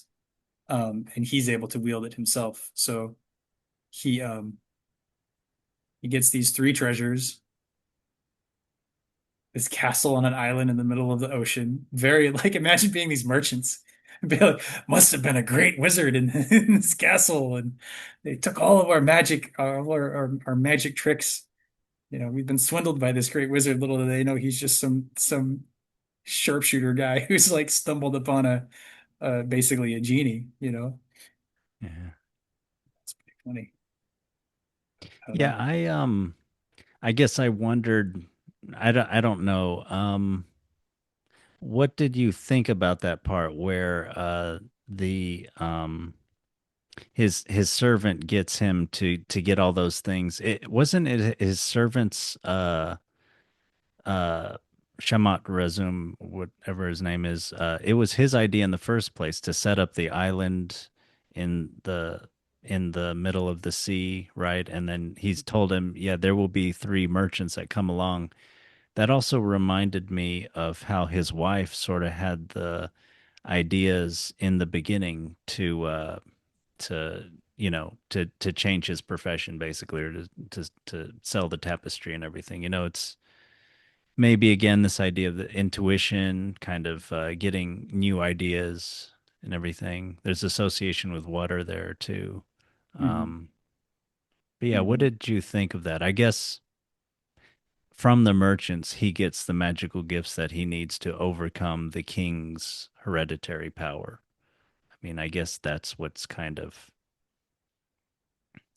going on there. Yeah, and I mean, you see him. This is sort of his sort of return to the marketplace, right? Is he's dealing with merchants, he's dealing with shipping. Mhm. They're on some sort of merchant journey, I imagine.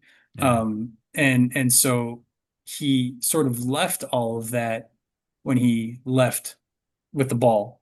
He sort of I think it even describes him going beyond the barrier. So there's sort of this very clear demarcation of going into the other world, into the magical land, the unconscious, whatever you want to call it. right. And here we have him going over a sea. So that's already sort of a liminal space with the water. Mm. Like you were saying, the water's there. It's kind of in between, but he's sort of coming back to the world of merchants, the world of trying to sell the tapestry, the world of kings and mayors, and the first thing he does is he doesn't his magic wields him kind of, but he uses through magic means he attains, like you said, the powers that he needs to overcome the king and protect him and his wife, protect his relationship from this, egoistic pile of id Yeah. that is the king. And so there's sort of this sense that like the merchants weren't going to do anything good with that stuff anyway. Maybe. I mean, they have the feast. They all get drunk and they pass out. They don't mention anything about them inviting the invisible servant to eat with them or anything. Mm. And then in the morning they wake up and they want to get drunk again to kind of chase off the hangover. So there's at least a little bit of a painting of them as They're not uh, particularly noble, and how did they get those magical things? Maybe they swindled someone else out of them or something. Yeah, exactly. I mean, it's a bit of a stretch. It's a bit of a all merchants are evil kind of a thing, but Hmm. we don't see them being good in any way, and they are duped by the hero in that he's like, "Oh yeah, well I'm just gonna take all three," and they're like, "Well, I guess that's what we got to do." I don't know. So there he's the one kind of setting the rules, and the other people are just sort of following along. So you Yeah. sort of see his role getting reversed there. Mm. Yeah, Yeah, right. yeah, Yeah. yeah. And then what? Then he goes home and he meets his wife, who's been living as a dove in the forest for however many years. I mean, they're not very. It's supposed to be an 18-year journey, so maybe it's 18 years. Although they're still both described as young, so uh, time is a little wibbly wobbly. Mm. Um, but but yeah, and then he doesn't even attack the king, right? Even down to the very end of the Yeah. story, he's like, I've got this palace because I can have a palace now, and I've got these gardens because I can have a garden, and I've got these this navy and this army because I can do that. I have been able to raise these things from the world for myself, and I want to live here with my wife. And you're going to attack me? Well, too bad, buddy. Like that's on you. Yeah, I thought of that as we talked about him as always doing the proper thing. And the proper thing when you're ignorant is to kind of go with what seems like the most likely thing. Someone wiser tells you what to do. And as you were pointing out, he goes, that's what he does in the first parts of the story, and then increasingly kind of gains agency later on in the story. But he's always still doing the proper thing, right? So the king is rapacious and lustful, but he's not. I don't know. He not deserving of rebellion or something, maybe. Or anyway, it seems like smarter to politically to let the king be the attacker and then to destroy him rather than to go do that. And then yes, the people have all recognized his legitimacy as a person and as a ruler, Hmm. and his wife's with over their king. So Yeah. And actually, that reminds me. I was curious. Excuse me. I was curious. There's they say they want him to be the king, and they want the wife to be the queen. I'm like, oh, king and queen. And then I remembered that when we're first introduced to the sorcerer's wife, she says, "I'm the daughter of a king," that's right. That's right. and Yeah. and yet when he goes to her home, he meets the mother. He does like the king who she is the daughter of is conspicuously absent, even though she Yeah. is raised to queenship by the end of the story, as would befit a princess. Yeah. Um, why do you think the king's gone? I don't know. You're not you're not thinking that her dad is the king of this realm, and there's some kind of weird thing where she had escaped No, him or something. And no. I'm thinking more like to go back to what I was saying earlier about her mother is sort of this goddess or this divine feminine. Like the husband of the goddess would be God or a god or the divine masculine or something like that. I see And it. he is not present. The hero shows up at the castle at the edge of the world. The hero shows up at the place where divinity or the magic comes from. Nature is ensouled as this mother-in-law woman, like you were Yeah. saying, Diana. He comes to this place where these archetypes are made real, and Yeah. yet she's the wife is described as the daughter of a king, Yeah. but she's shown as the daughter of a very powerful sorceress who Yeah. commands these two giants compared to her daughter who Yeah. commands the two youths. So Yeah. she's shown to be this very powerful magical woman with four daughters. One assumes there's a husband. She's the daughter of the king. There must be a king. and yet we're never introduced to the king. Yeah. Yeah, And that's very good. Yes. Yeah, the god is the husband or the sky or whatever. Yeah. Yeah, the fact that he's absent. Yeah, I had only thought that that sort of just seemed like he wasn't present, but it's more like he's omnipresent or something. He's a very an all powerful force. He's a little bit like God and Mary and whatnot. Almost a immaculate conception. I don't know, or yeah, no, I that's see not what the you mean, right that word, but it's sort of a his absence does make him sort of all pervasive in that if you think about if you realize that he's missing, it's like, oh, well, where is he? Well, he's kind of everywhere. He's kind of everywhere. He's kind of I don't know, the raising of the sharpshooter to kingship feels like the closest thing to the presence of some sort of divine masculine. You get this good-hearted man brought into power. That not to say that he becomes a god, but it is to say that the role of the powerful masculine or the magical masculine or whatever it is that this sort of divine thing would represent.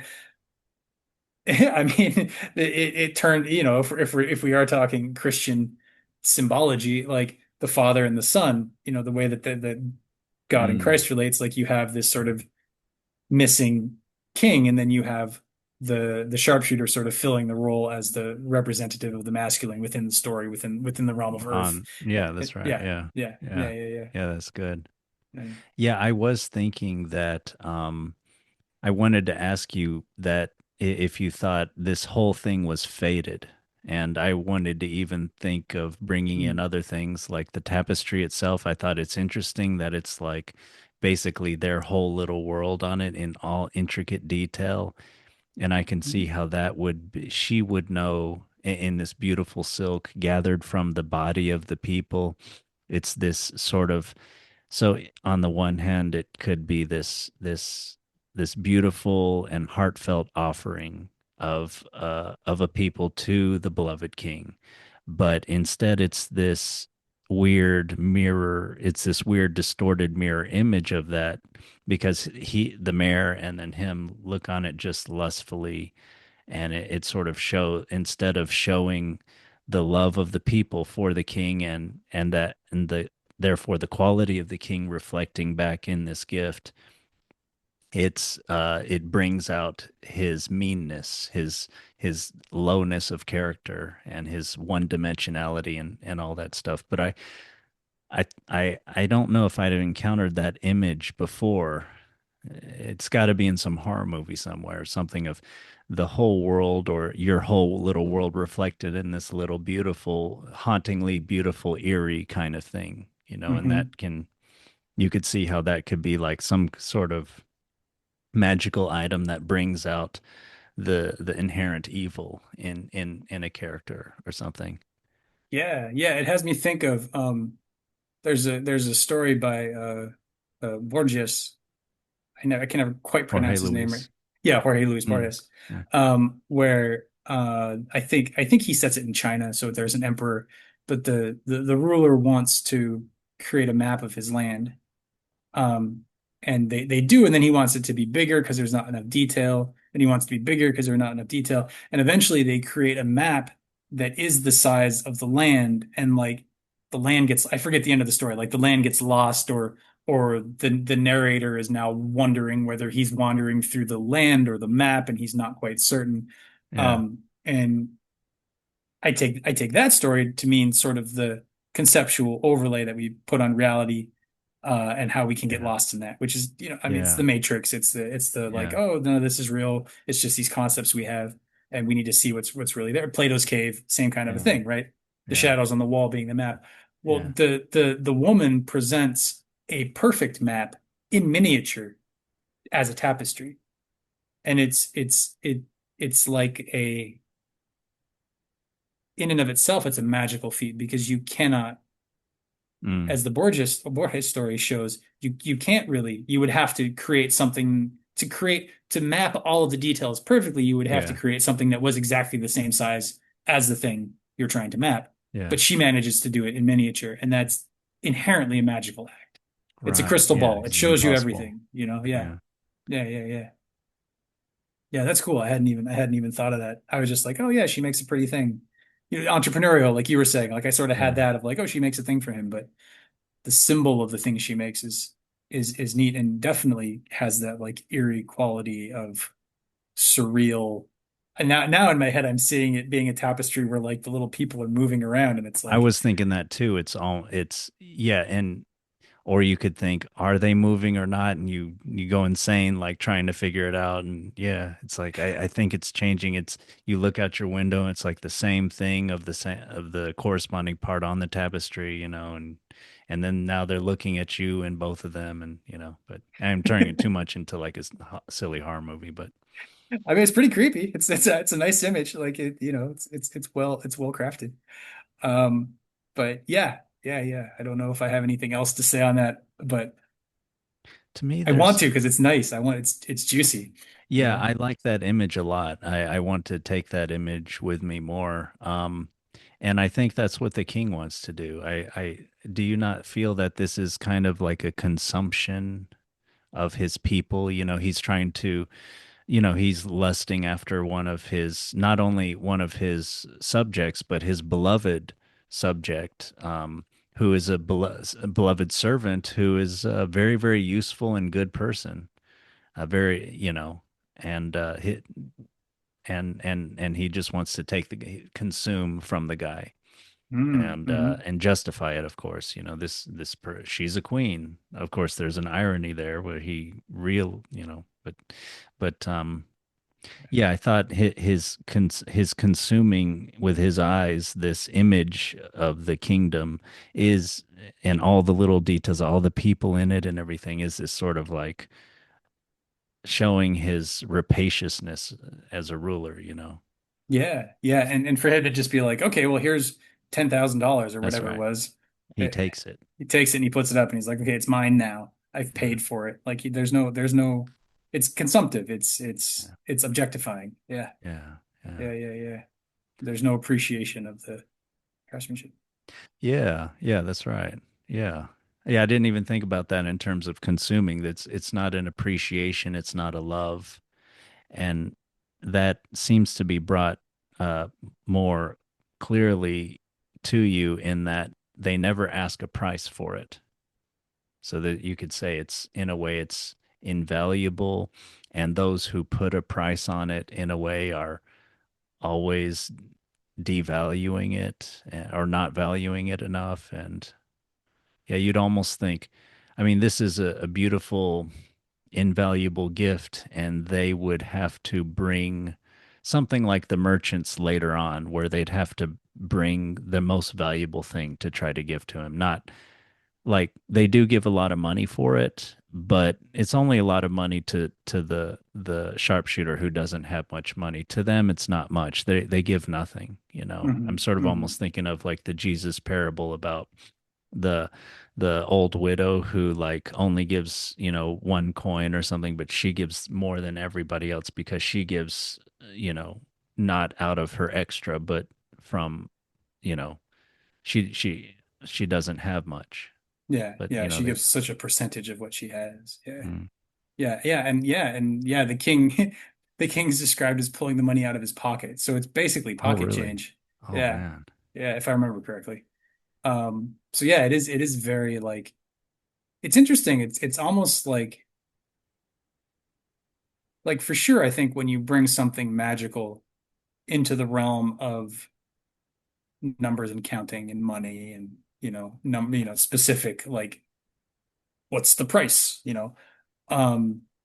it can lose its magic, just sort of that's fairy tale logic when you bring something from the other realm into this realm, it fades yeah, and yeah, right, him not setting a price for it sets up like and him forcing the buyer to set a price for it in this case sets up like a bidding war. Like Yeah. it create the magical thing creates magic in the mundane marketplace Right. Yeah. because he is not the one. He doesn't bring the magic down to the level of the marketplace. He brings the magic and then says, "Marketplace, meet this magic," and the marketplace has to expand to come and meet where the magical thing is coming from. Yeah. And they're not Yeah. able to. And then Yeah. the political is brought in. And hmm then, but instead of trying to maybe value it properly, sort of like, I don't know, you can say with politics and spirituality or something like that, there's got to be some kind of intersection where you're appropriately reverent, and you're not trying to place your system of values on that thing. You know that it's a little bit better than you, and everything. But yeah, and then the political has to be brought in, and then you get all kinds of machinations, and you get the sort of evil or id or whatever at the heart of that shows it up to not be worthy of the role it's playing, of the realm that it's into. Yeah. And that's Yeah. And it's mirrored. You see the same thing in the king wanting to. I mean, the wife even calls him out on it of like, how are you gonna marry somebody who's married already? Like, he doesn't care. He doesn't care. He doesn't care about social contract. He doesn't care about what's right and what's wrong. He doesn't care about anything. He just wants a thing and he takes it. yeah. And it ends poorly for him. Yeah. Yeah. But I brought all this up with the tapestry. If you still have energy or Yeah. time to, Yeah. Yeah. I wondered if from the beginning, if this was like fate. This whole thing was Oh fate from the sharpshooter the sharpshooter who's like the best shooter in the land. He doesn't quite hit the bird. Of course, it's hard to hit birds and everything, so maybe you could talk about that. But I wondered if it was fate to hit that particular bird and only on the wing to not kill it, and then like it gives him the opportunity, and then slowly his contact with her builds his whole life to where he goes into the deepest darkest places to the end of the world, brings things back, eventually gets rid of the king and ascends to the kingship. It's sort of like you wonder if this was somehow the from the depths of nature, the the illegitimacy of the king brought this whatever this force forward, and hmm that destroyed him. And you could even talk about how this is like the mind of the tyrant or something like that, the uh, who eventually will get something to bring about his downfall just because, yeah, he's not serving the people, he's not a good ruler. Oh. Yeah. Yeah. No, I mean, there's a lot of stories where the the Mad King or the Bad King is brought to ruin through fate or other such things. But I had not really thought of it because I was so focused on this being a hero story. I didn't really think of it from the point of view of like the people and the land, the sort of the kingdom, the state of Mm, the kingdom, the state of mm, the um, and it is kind of, I mean, it is a kingdom that has fallen into like the wasteland. It mm, is a ruined kingdom. It's mm, ruled by an illegitimate king. It's ruled by somebody who has no appreciation of what authority is. Like we've talked about in all the Robin Hood things, that sort of the illegitimate ruler. mm, Um, mm, and those kind of things do bring about a their own destruction. Eventually, always it always happens. And so yeah, here it could be like uh, you could retell this whole story from the point of view of like the sorceress wife's father, the true king, the mm, divine king, of him mm, being like, well, there's this evil king, and I have to. What are we going to do? And how are we going to stop him? And well, look, daughter, there's this good-hearted, hardworking hunter down there. I bet we could make a king out of him if we like.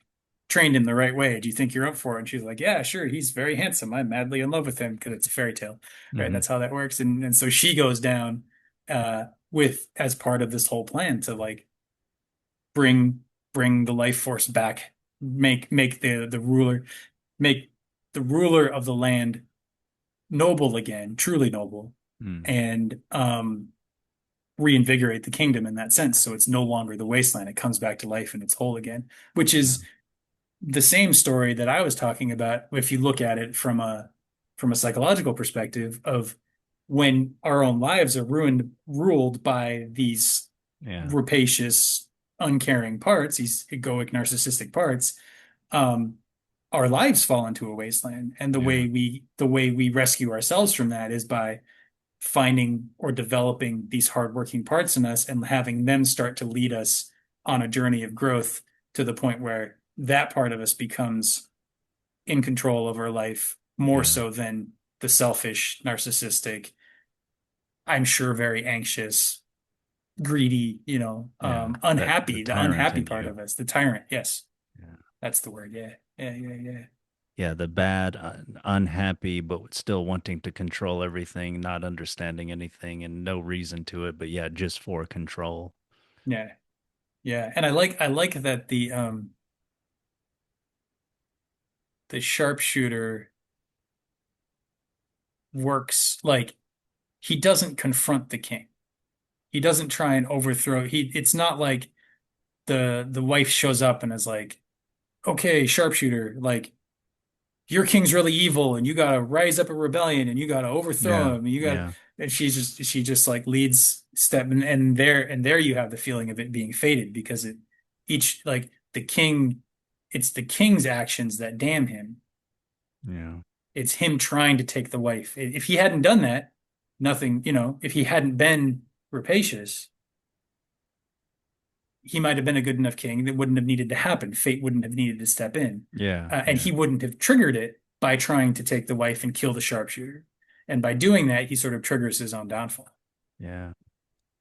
Yeah. And yeah, that it seems proper the way the wife and sharpshooter combination bring about the downfall of the tyrant, even thinking of it in terms of the psyche.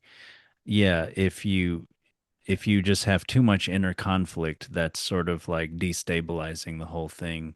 It's good to sort of work on your practices, your meditation, prayer, kindness, uh, work on work on your aim and your skill with you know and it's very important that he is a sharpshooter, right? It is a part that sees clearly, can aim, and can fulfill the mission, can fulfill the little tasks every day. Go out there every day, meditate or whatever it is, and Hmm. start and and you're seeing clearly, and that part will slowly start to through just innumerable and hard to say beforehand what kinds of Byzantine paths you will take for many years, and eventually that will bring about the tyrant will have to do something and react. The reactive mind or something will have to try to force control. But the problem is it's not strong anymore, and it will, and then it gives in, and then, I don't know, you have growth or you have insight or you have awakening from that or something like that. But yeah, the thing is not to try to force it and like try to grit your teeth and just power through and act how you're supposed to act or something like that, but to have it be more of a natural kind of. And that brings me more, yeah, the fate, the idea of this story is always about the natural and through a little bit softer and always clever way and at the proper time doing the right things to Hmm. eventually, yeah, lead to the proper rulership. Oh, Yeah. Yeah, no, that's really good because it like I see the like if we are talking about this as an inner psychological process, the if you if you confront the parts of yourself that are problematic, that are narcissistic, that are angry, that are rapacious, that are if you fight them, um, they grow stronger. Usually, that's usually if you try and like overpower them, eventually your willpower will fade and they will overtake you. I mean, we've talked about the cake in the Yeah. refrigerator a number of Yeah. times, you know. Yeah. Whereas if you and well, I have my reasons for I think why they how do I say that? I have reasons why I think that's the case, and I'll get into them in a minute. Mm. But the first thing I want to say is that the what the hero does here is, and like you were saying, he builds his own strength through like metaphorically the practice over time that builds strength and it builds strength and it builds power.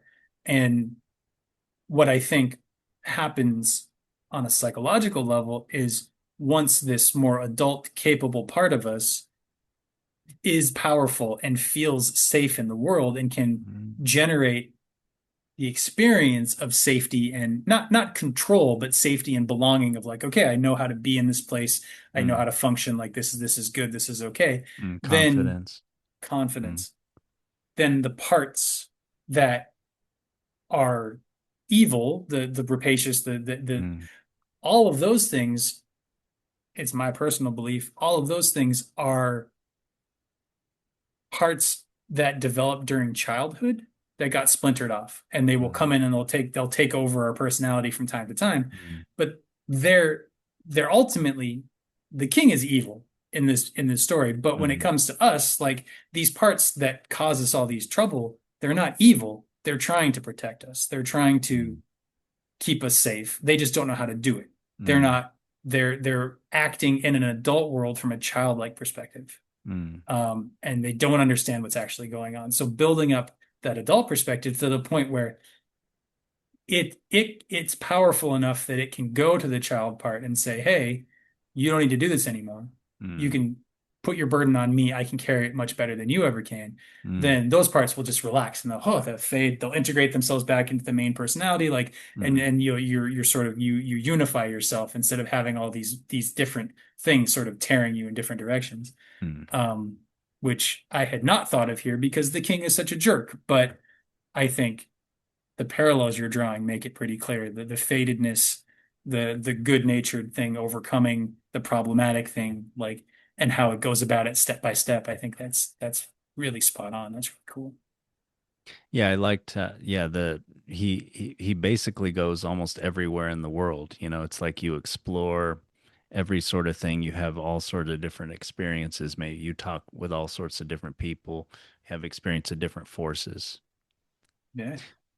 You had mentioned that the king he has like no contact with his kingdom except through his sort of dumb mare except and that but there's two times when he does have contact with others and Mhm. that's when he goes off to the seashore, so I imagine him living in a sort of hit mountain area or something. Anyway, he's in a high place, right? Because he's in the castle, looking Mhm. down on his people and everything, and they're bringing up the gift to him and the tapestry, and the mayor is bringing up information to him, and he's kind of scheming. And then yeah, so he goes down to the seashore to see off this ill-fated voyage that he thinks going to solve all his problems and get rid of a bunch of people that he doesn't want in his kingdom anyway. And maybe those are sort of detritus of like previous wars or something, or like you know, veterans or useful people that have like become useless through maybe having no purpose or something like that. Yeah. PTSD if they're Yeah. veterans. Yeah. Yeah. Or and like and maybe just a general like malaise in the kingdom, you know, like people are sort of drunk. They don't have feeling of purpose. They know the king's not really anything what to feel motivated about or to feel any sort of inspiration for. He's not a leader. He's just there. He's rapacious. He's, you know. Yeah. Everybody knows all the kings are fools. Mm. They're just greedy. You know, it's that Mm. like it's this tale people tell themselves when they're under bad leadership that, well, it's Mm. always this way and there's nothing we can do about it. Yeah, which is yeah. bullshit, but I understand, Mm. you know.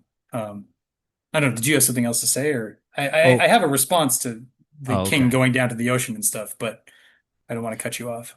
Well, yeah, I was just thinking that the only time it seems that he makes contact with others where he goes out of his sort of his tower or whatever is yeah, when he sees off that ill-fated voyage, and the other time is when he goes down to try to destroy the the palace that's better than his now, and you know that he didn't give leave to the sharpshooter to build and everything. Yeah, yeah, yeah. That's interesting. Because I was thinking we may both be right. I think we're both right. Let's just say we are. I don't need to go back to the text. But I was thinking he goes down to see off the ship, and he goes down when the ship comes back, if I Yeah, I remember think that's correctly. right. That's right. And then Yeah. he goes down a third time at the end where he's destroyed. Yeah, those three times. Yeah, that's right. Yeah. And it's pretty crazy because I don't know, it's crazy, but it's interesting. If those are the three times where he leaves his castle and he comes down to be amongst his people, as the king amongst the people, like the reason he does it the first time is I imagine he's setting it up so when the sharpshooter doesn't return, he can graciously marry his wife and be like, "Oh, our hero who is lost on this quest has left aside this poor bereft widow. I will take her as my wife." And so he's like scheming there, right? The second time he comes down, he's super angry that his scheme didn't work out. And he's like, "How dare you come back? You can't possibly have gotten the deer with the golden horns. I'm going to cut your head off." So he comes down greedy, he comes down angry, and then he comes down kind of angry again, but he comes down to destroy at the end of just like, this is done. I'm going to wipe out this castle. He doesn't know what he's doing. He can't, so he's suddenly threatened. Yeah. He's not, the first time he comes down angry, he's not threatened. Second time he comes down angry, he is threatened. And every single time it's just for himself. Yeah. Yeah, that seems like the opposite of what I'd read about, I believe, I hope I'm not getting the country wrong, but I believe it was Denmark. It was one of the small northern European countries that was conquered by the Nazis. Hmm. And they had a king, Christian the 10th, something like that. And he would, during the occupation, he would go down by himself on his horse and like ride amongst the people, kind of greeting them and kind of talking with them, sort of keeping up their spirits, during this dark time.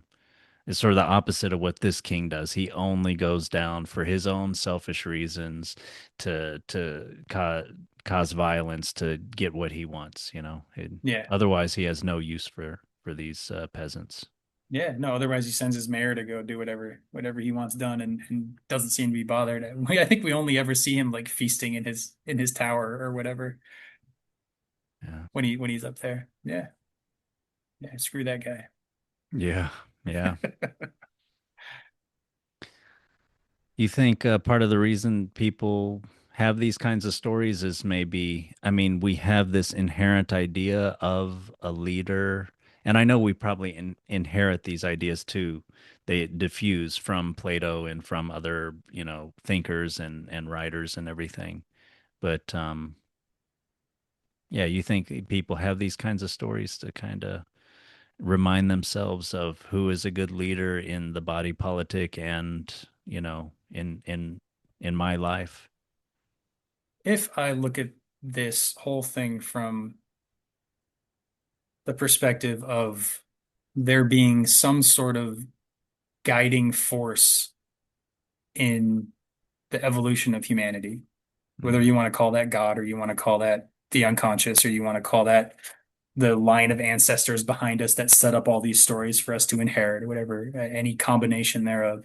mm, If I look from that perspective, I would want there to be stories that showed people how life was supposed to be and why life was supposed to be that mm, way. Show people that rapacious kings will bring about their own destruction if you confront them the right way. mm. You do not have the story, like I was just saying, the story that you have to just live under it because it's always that way. This is an antidote to that. The story that you have to fight them, this is an antidote to that. Mm. This is so I think in the very least, if I want to tone down the woo-woo as far as I can, in the very least, these stories persist through time because they in fact, I just wrote about this in my newsletter today. This is really fucking trippy. They name the demons. They tell us the things to watch out for. The story describes the situation as a whole and gives us a key to find a way through. In this case, the cultivation of self, the following of intuition, the keeping the levels separate, going on the quest, doing what you know is right and true and good. And the more people that do that, the greater the likelihood, if we're in a wasteland type kingdom, that the illegitimate rulership will be overthrown. That's just it's giving us that whole pattern, that whole package in a very short little story, you know. Yeah. Um, so that's sort of what these kind of things mean to me and why I think they've stuck around is on some level we're aware of that, whether that's the divine keeping these stories alive, whether that's our unconscious recognizing the patterns and saying, no, no, this one's important, hold on to this one. It has some gold, it has something very useful, some useful meaning at its heart. Yeah. I think before we got on the call, we were talking about Vervaeke and meaning and all of that. And Mm. and there's a meaning here. There's a powerful psychological story that can motivate us that can motivate us and show us what the right thing to do is so that we actually believe we can do it and we know the steps to take, or at least have a figure of inspiration to look after that Yeah. isn't somebody who's necessarily just running around punching everybody in the face. Yeah.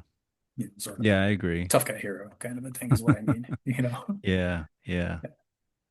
Yeah, yeah, I agree. I like John Vervaeke's what he says about Plato is that we have a meta drive for wisdom, for uh and Vervaeke defines real rationality as a sort of psychological force to try to be in touch with reality.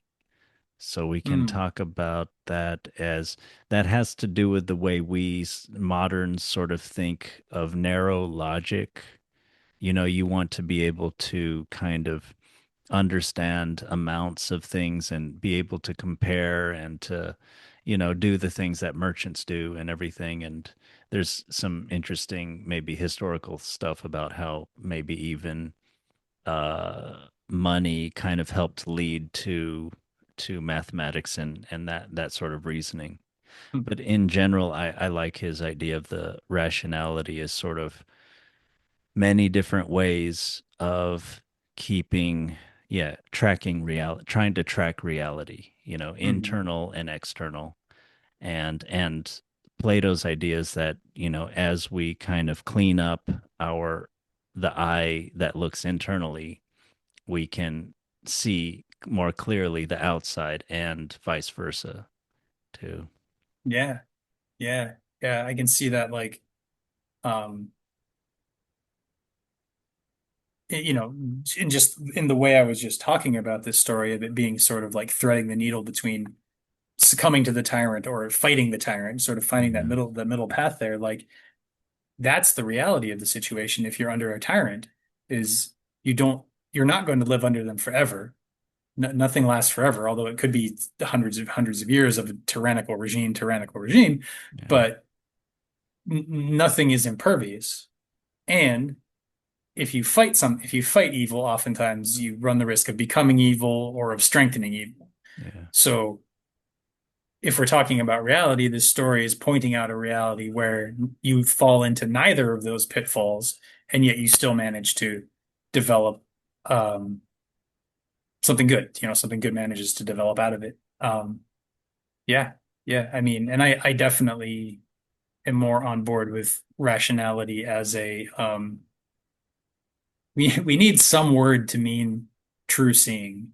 We need some Yeah, word to mean yeah, that. And it shouldn't mean, well, okay, I thought this plus this equals this, so yeah. rationally it must be correct. Like you're not Exactly. in touch with Yeah, anything at that point. You're just looking yeah, at numbers in your head. You're shadows on the wall. Very, very, very yeah. shadows on the wall, you know. And that's what's so powerful about Vervaeke's analysis of modernity. That one reason we probably have such a meaning crisis is that we ultimately kind of think that we're doing that, and that's we sort of think that's all that we can do. We can only see into the mind. We're I think, therefore I am, and that's all that I am. Hmm. Just these conscious thoughts, you know, and yeah, everything else is just subjective. I don't really believe it's not really true. It has nothing to do with reality. Yeah, so, and then there's nihilism, and uh, I might as well just be hedonistic or, amoral. I mean, there's literally people who have killed, who have said that it's, because there's no overall meaning, there's no God, there's nothing. So, I I'm a really smart person, and this other person was a doofus, and they mean they have no value, and so I might as well just kill them and kind of show my superiority. There's like a killing that happened in the Hmm. early 20th century about that something. Fair But enough. I mean, it sounds very Dostoevsky, but I think what you're yeah, looking at yeah, right there is what happens when we fall prey to the inner tyrannical ruler. Nihilism, can't do anything about it. This is just the way things are. Um, I mean, killing people is just doing it's letting that thing enact its will on the world because nothing matters. I can do whatever I want. There's no. I mean, it's more complicated than because people aren't saying I can do whatever I want. Because if people actually could do what they want, they would find meaning. People want meaning. The fact that they can't find meaning, that it's called nihilism. If you're depressed by that fact, one, you don't understand nihilism correctly. But two, like it means you have a longing for meaning. It means that if you thought you could find meaning, you would find it. But no, there's no meaning, so now I'm just going to go do whatever I want to. Um, but that leads to poor results. And so if you're a scientist and you get poor results, it means you're doing a bad experiment. I mean, if you want a world where everybody's at everybody else's throat and nobody cares and there's no meaning, then but there is meaning and there's a longing for meaning. So where do we hang that? Traditionally we've hooked it into God, or we've hooked it into, I don't know, ritual, or whatever it is. We've hooked it into something, and those hooks don't work anymore. It's another thing I was writing about in my newsletter. I think I published this one, but the kind knife, everybody on Substack, um, about it feeling like a cargo cult. You know the are you familiar with the term cargo cult? no, I think it was during World War II in the Pacific, I think, but it was definitely during a war, and there was like a there was a base, there was an army base on an island with very primitive, well, I don't want to say very primitive, but with very, very mythic, ritualized lifestyle native folk. And they would see, I don't know the history of this, so this is more a cultural meme or a fairy tale. I'd I have to think I actually have do heard some of this. research. But like they would see the people calling on the radio and having the supplies get dropped in. And so they started building their own radios out of like shells and bamboo, Yeah, and they would call the ancestors, and they would ask the ancestors to bring them a supply drop. yeah. Um and I think there's a lot more to there's a lot more correctness to that view of the world than I think we give credit for in the West. These people are held up as ignorant and just sort of aping the trappings of civilization, which is what I'm pulling from as the metaphor from the story of like I feel like that's what like we did that in regards to the divine and meaning for so long. We sort of Hmm. just acted out the behaviors. We didn't try and understand the thing the behaviors were pointing to. We didn't try and keep that sacred alive and fed. in our society. We thought we went from being able to do it at some point to thinking it kind of doesn't matter. We don't really have to take care of it, and we're good enough with all this science stuff. And Mm, yeah, we'll still go to church and whatever. And over time, the we stopped feeding the sacred with our attention. And so the sacred left. And then all of a sudden we're like, Nietzsche, God is dead. We've killed God. How are we ever, you can't kill God, but we've killed God as a symbol hmm. of things we can hang our meaning on and get that sort of spiritual nourishment from that we actually need as beings in the world. Yeah. Um, and then we say, oh well, there's no meaning. It means nothing. I can do, life is there's no point to it. It's there is a point. We have to discover it. We have to nourish those things to have them show up in us. Mm, Otherwise, they stay in the unconscious and they fade and they die. That's the purpose mm, that I see of religion. That's the purpose I see of God, of all that stuff is it was a culturally shared means of generating meaning mm, and feeding people on that level that they need to be fed. mm, And because we stopped taking care of the structure that provided that, we now think that it's impossible because we can't generate it ourselves with our own numbers. But it doesn't come from that part. It comes, we're mm, talking Ian McGilchrist, left brain, right brain. It doesn't come from the left brain. But because we can only do left brain, we mm. think that what the right brain is possible of doesn't exist. Yeah. That's what nihilism is often taken to mean. I think, and I sort of hinted at this earlier, I'll be real brief as I have been talking for a bit, but I think I do want to just say that I think if you take nihilism 100% of the way, it can be very freeing and not in a destructive way. It can be very life affirming Mm, because if there is no inherent meaning to anything, then you have nothing constraining you. And that doesn't have to lead to immoral acts. If mm, you genuinely don't feel constrained, if you're not acting out of, oh, this world is a dark place and it is, there is no hope, and therefore I will kill a man because I can just kill a man and that's what I'm going to do. Like, if you're paying any kind of attention, you're not happy. That's not what you want to be doing.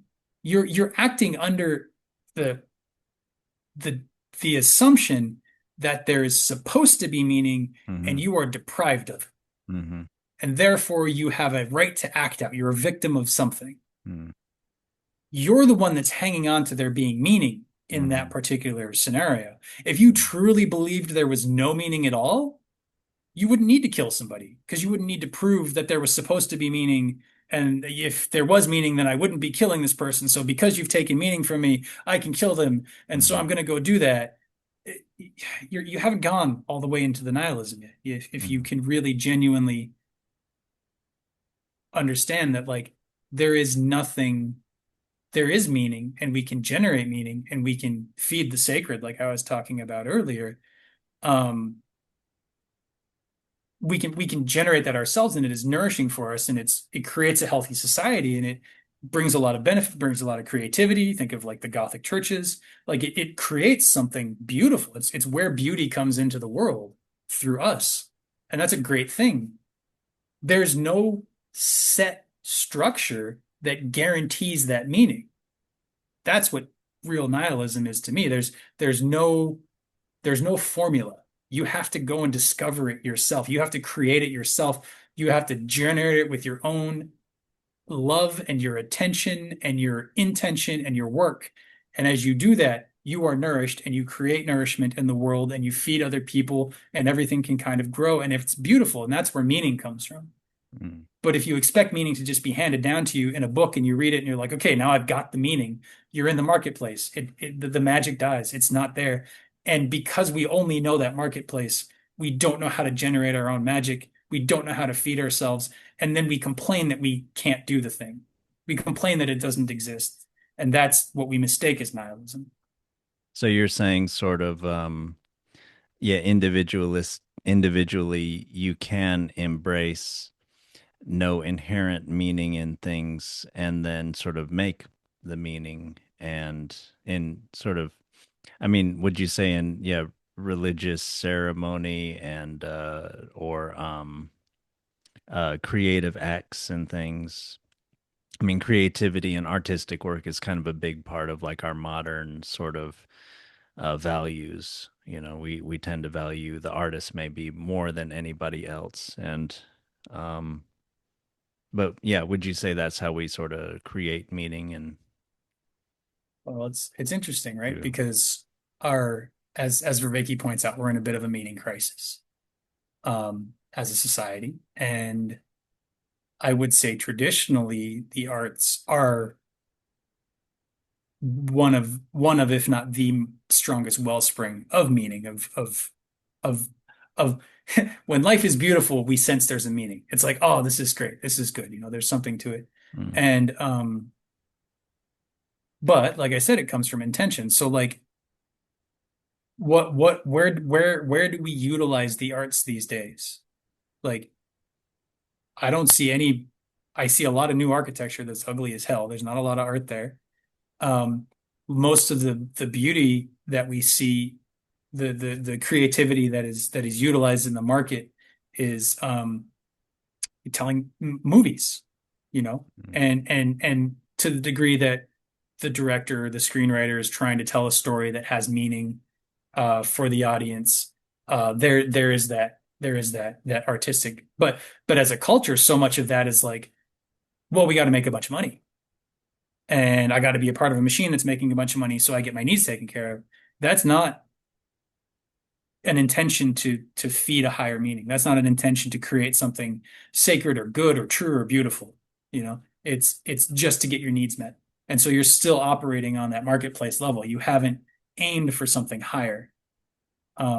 The other thing you see a lot nowadays is, especially in like art schools. I've been sort of around a lot of art schools in my life for various seasons of my life. Like a lot of it is very heavily conceptual. So like I mm, went to this yeah, art opening, and there was a the head of a bed, like a metal bed frame, just the yeah, head of it, um, on its side, wrapped in some sort of a chintzy polyester silk replacement with mm, these like little gold patterns, and then mm, like wrapped in like a ribbon, like a bow or something, and it was just sitting there. And like I'm sure if I read the artist's statement of what it was supposed to mean, maybe I'd get something from it, but it's so head-based. It's so just trying to make a point or critique society, or like, and all of that is usually like a mix of, well, I'm trying to do something good, and like I want people to see how smart I am, which again, yeah, I want yeah, people to see how smart I am is the marketplace level. You're just trying to one up somebody. You're not trying to give your life over to a higher power. You're not trying to convince the higher power to come and enliven us. We're not petitioning the sacred or the divine or the good and the true and the beautiful. We're not trying to cultivate those things out of our reality. We don't mm, think we can. So therefore, the best we can do is try and survive. And you do have to survive. Like I'm not going to say I have my problems with money. I have my problems with income and all of that. But if you don't, if that's all you focus on, then you fall into the wrong kind of nihilism. You blame the world for being meaningless. You blame the world because you feel empty. Um, and the reason you feel empty is because, at least nowadays, the world that we're all born into does not teach us how to generate this meaning. It doesn't show yeah, us how to find the sacred. And so we don't even realize it's possible. I mean, obviously it's there. It must be there because I'm talking about it. I must have got these ideas from somewhere. So I don't want to say we're completely bereft. I think there's a lot of good stuff under our culture. These rivers, these healthy rivers of meaning and truth. yeah, But our culture as a whole does not seem oriented in that direction. And yeah, not therefore at all all. our culture is going the way of the rapacious king. Eventually, to the degree that we to the parts of the culture that do not connect to that life-giving force, they will fade over time. And if we can connect to some life-giving force, and we can uh, do so in a way that is not resigning ourselves to the rule of the tyrant and is not fighting the tyrant, because both of those are still on that lower level. But Mm. if we can grow something better to make the tyrant obsolete, Mm. then maybe we've got something, Yeah, you if know. you can build a palace that's twice as good as the tyrant's palace and bring him out of his stronghold and into a weak position, Hmm. then you can win. Yeah. I think I see what you're saying about nihilism, that nihilism can be freeing. This sounds sort of Nietzschean in that you're yeah, kind of, we're freed. God is dead. The old God is dead. We're freed from the structures and things, and we have to come into something new. And yeah, and I hope that's not something, yeah, some kind of bunch of wars or something like that, which sort of 20th century sort of seemed to be the answer to totalitarianism and war. But yeah, I Well, see. So again, that's there's a a, lack of the sacred, right? yeah, yeah, It's still war. It's still trying to win one over the other. It's still on that lower level of reality. And yeah, that'll always be there. But if that's the only thing there is, if you only have the sort of sacred, then you get very ungrounded and there's no way to relate to the world. But if you only have the world, then you're just tearing each other apart. And when you have both of them, when you're able to sustain both of them, then you have something healthy. yeah, yeah. And both Nazism and communism were explicitly atheistic, and but you still need to point to something as something like the sacred. So it can be the the dictator leader, or the sort of patriarchs of communism, or the Führer, and with their occult kind of stuff too. Yeah, but I see what you, so it seems like the nihilism you're saying is good, is the freeing nihilism, but the nihilism we tend to have is a sort of this enslaving nihilism, where we're enslaved to this idea like I should have meaning, I should have these something that the old culture was pointing to, and I don't. And now I'm just going to throw tantrums about it and be like a little kid, and just kind of do whatever my id tells me, Yeah. do Yeah, whatever I because want. if you say nothing has any meaning, but then you take that statement to have meaning, Yeah, you're not really being true to what you're saying. yeah, that's Like the right. statement has to cancel itself out to the point where like things don't have any meaning, things don't have any meaning, things don't have any meaning. Oh, thinking that things don't have any meaning doesn't have any meaning, and I don't have to think that anymore. Yeah. And then you're sort of at this point of like, well, what do I want to do? And what feels ideally, you're at a point of like, well, what feels genuinely healthy? What feels Mm. genuinely good? And for me to spend my time on.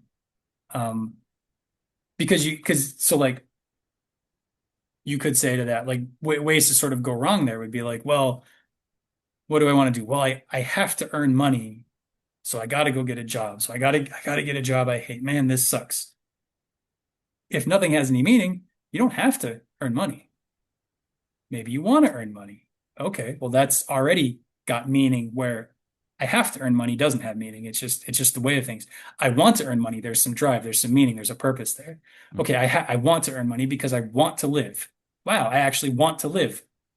No, it's no longer nihilistic. It's like I want to live because there's no meaning. I could live, I could live or I could die. There's no meaning that says I must live. There's no meaning that says I must die, except for the fact that we're going to die. But I mean, in this moment, like, which one do I want to choose? Do I want a life where I'm trying to make it better, or do I want a life where I'm making it worse? There's no meaning that says you have to choose either way. You get to choose. But ultimately, there's a good choice because it's the choice that makes you feel meaning. Meaning makes you feel alive. Alive makes you feel connected and generous, and it sort of builds on itself and it grows that way. But you have to cancel out the idea that meaning is given is forced upon you. Mm. To me, that's what nihilism is. There is no meaning that can be forced upon me. Mm. But that also means that there is no meaning to the idea that I can't have meaning. I Mm, can have meaning. It's just not going to be forced upon me. I have to make it myself. mm. Yeah. Yeah, I like that freedom, although I think like Dostoevsky, I'd be afraid of what a lot of people would do with it. And I think also Mhm. sometimes maybe pointing to it too much as a freedom or something like that.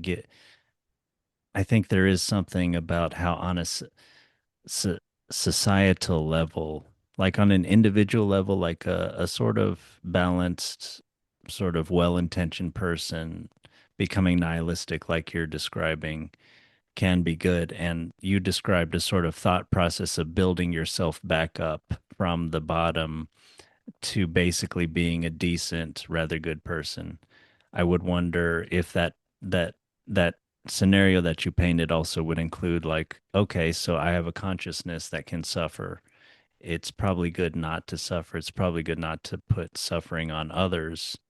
And okay, and I'm not putting suffering on others. I'm working with them, and we're generating this good energy, and we're generating beauty and goodness, and that you could see like all sorts of things like emerging from that complexity and that lack of sort of malice or lack of despair and things.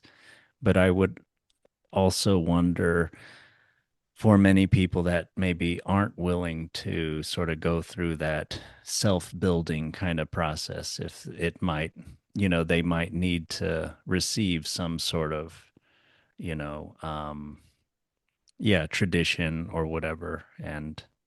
But then again, I guess we're talking about maybe sort of individuals helping to, and this is what Vervaeke's trying to do, maybe revive the good stuff from the past and then seeing what stuff we can grow forward into the future and sort of just, yeah. And I think maybe a little bit with this podcast, we're kind of trying to bring forth from the past the good things, keep alive that tradition, be a carrier, be a bearer, and then also bear forth new things maybe eventually, and sort of bring goodness into the world and meaning and everything. Yeah, for sure. I think of it, at least for me, this goes back to the Gurdjieff tradition, but I think of it as like, for most people in the world, they don't really care one way or the other. They'll just sort of go. I don't know if this comes from the Gurdjieff tradition. I don't Mm, want to put this on that, but mm, most people will kind of go one way or the other. So if society as a whole is leaning towards one way, they kind of go that way, and if mm, there's enough force going the other way, they'll kind of go the other way. mm. Um, which is not even a bad thing, and I think to a certain degree we all do that. But um, and this is the part that I think does come from the Gurdjieff tradition, that if you had enough people working towards the good, Mm, society as a whole, it'll sort of magnetize that general mass of people who could just go either way. They don't really care. They're here to, eat food and make babies and have a good life. And they don't, if society tells them things are shitty, they're going to be like, okay, it's shitty. And if society tells them things are good and this is what they have to do, okay, they're going to go to church and they're going to be happy in church and do the best they can.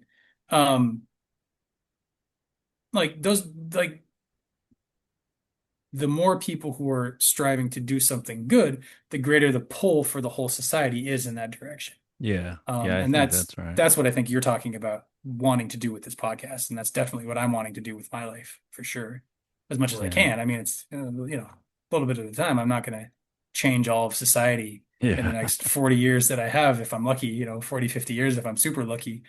Um, who knows? Maybe I could, but I'm not counting on that being a thing. I'm just going to, akin to go back to our sharpshooter, I'm just going to do the rightest thing that's in front of me. I'm going to do the thing in front of me as rightly as I can. And I'm going to trust that as long as I follow the promptings of my heart, the promptings of meaning or morality or truth or whatever, that as long as my heart is aimed in a good way in the moment, as best as I can, I will contribute as much as I can towards that being the general direction that reality or society moves in. yeah, yeah. I feel the same way. Yeah, we Yeah. can kind of only do. what we can do in the moment. And yeah, there is also, yeah, kind of freedom in that. Like you can drive yourself crazy by trying to do too much, and there being an implicit sort of an idea that you can do much more, and maybe there's a lot of ego there. But Yeah. yeah, yeah, I like that. Sort of, Yeah. and sort of societal and personal goodness and happiness maybe kind of can come from all that kind of mindful, good intention kind of action. Hmm. Hmm. Yeah. Yeah. And not from a place of trying to overthrow whatever current thing you feel is leading society in a bad way, but also not to ignore it. I think those are the two problems. But if you Mm. like, Yeah, if not you to be don't, a drunken sailor, like just yeah, kind of, yeah, doing your exactly, thing. Yeah. exactly. But trying to move things in a good direction and paying attention to what is going on around you and responding to it honorably, like our hero does, and continuing to take steps forward that leads to a good future. And that's, I think, the secret that these tales pass down to us. It's how to move things in a good direction. Yeah, I agree. Cool. Well, sounds great. So probably next week we'll find another one. And Yeah, I think so. I think so. Let's talk offline. I've got some family coming into town soon-ish. So when they're here, I'm gonna be booked up solid that week. But that's not till like the end of the month. So I'm just not sure what my schedule is, so I'll have to check that and get back to you. okay, But we will do okay. more of these for sure. This is a blast. Yeah, yeah, I think Yeah. so too. Yeah. Sounds good. Okay, Cool. talk to you soon.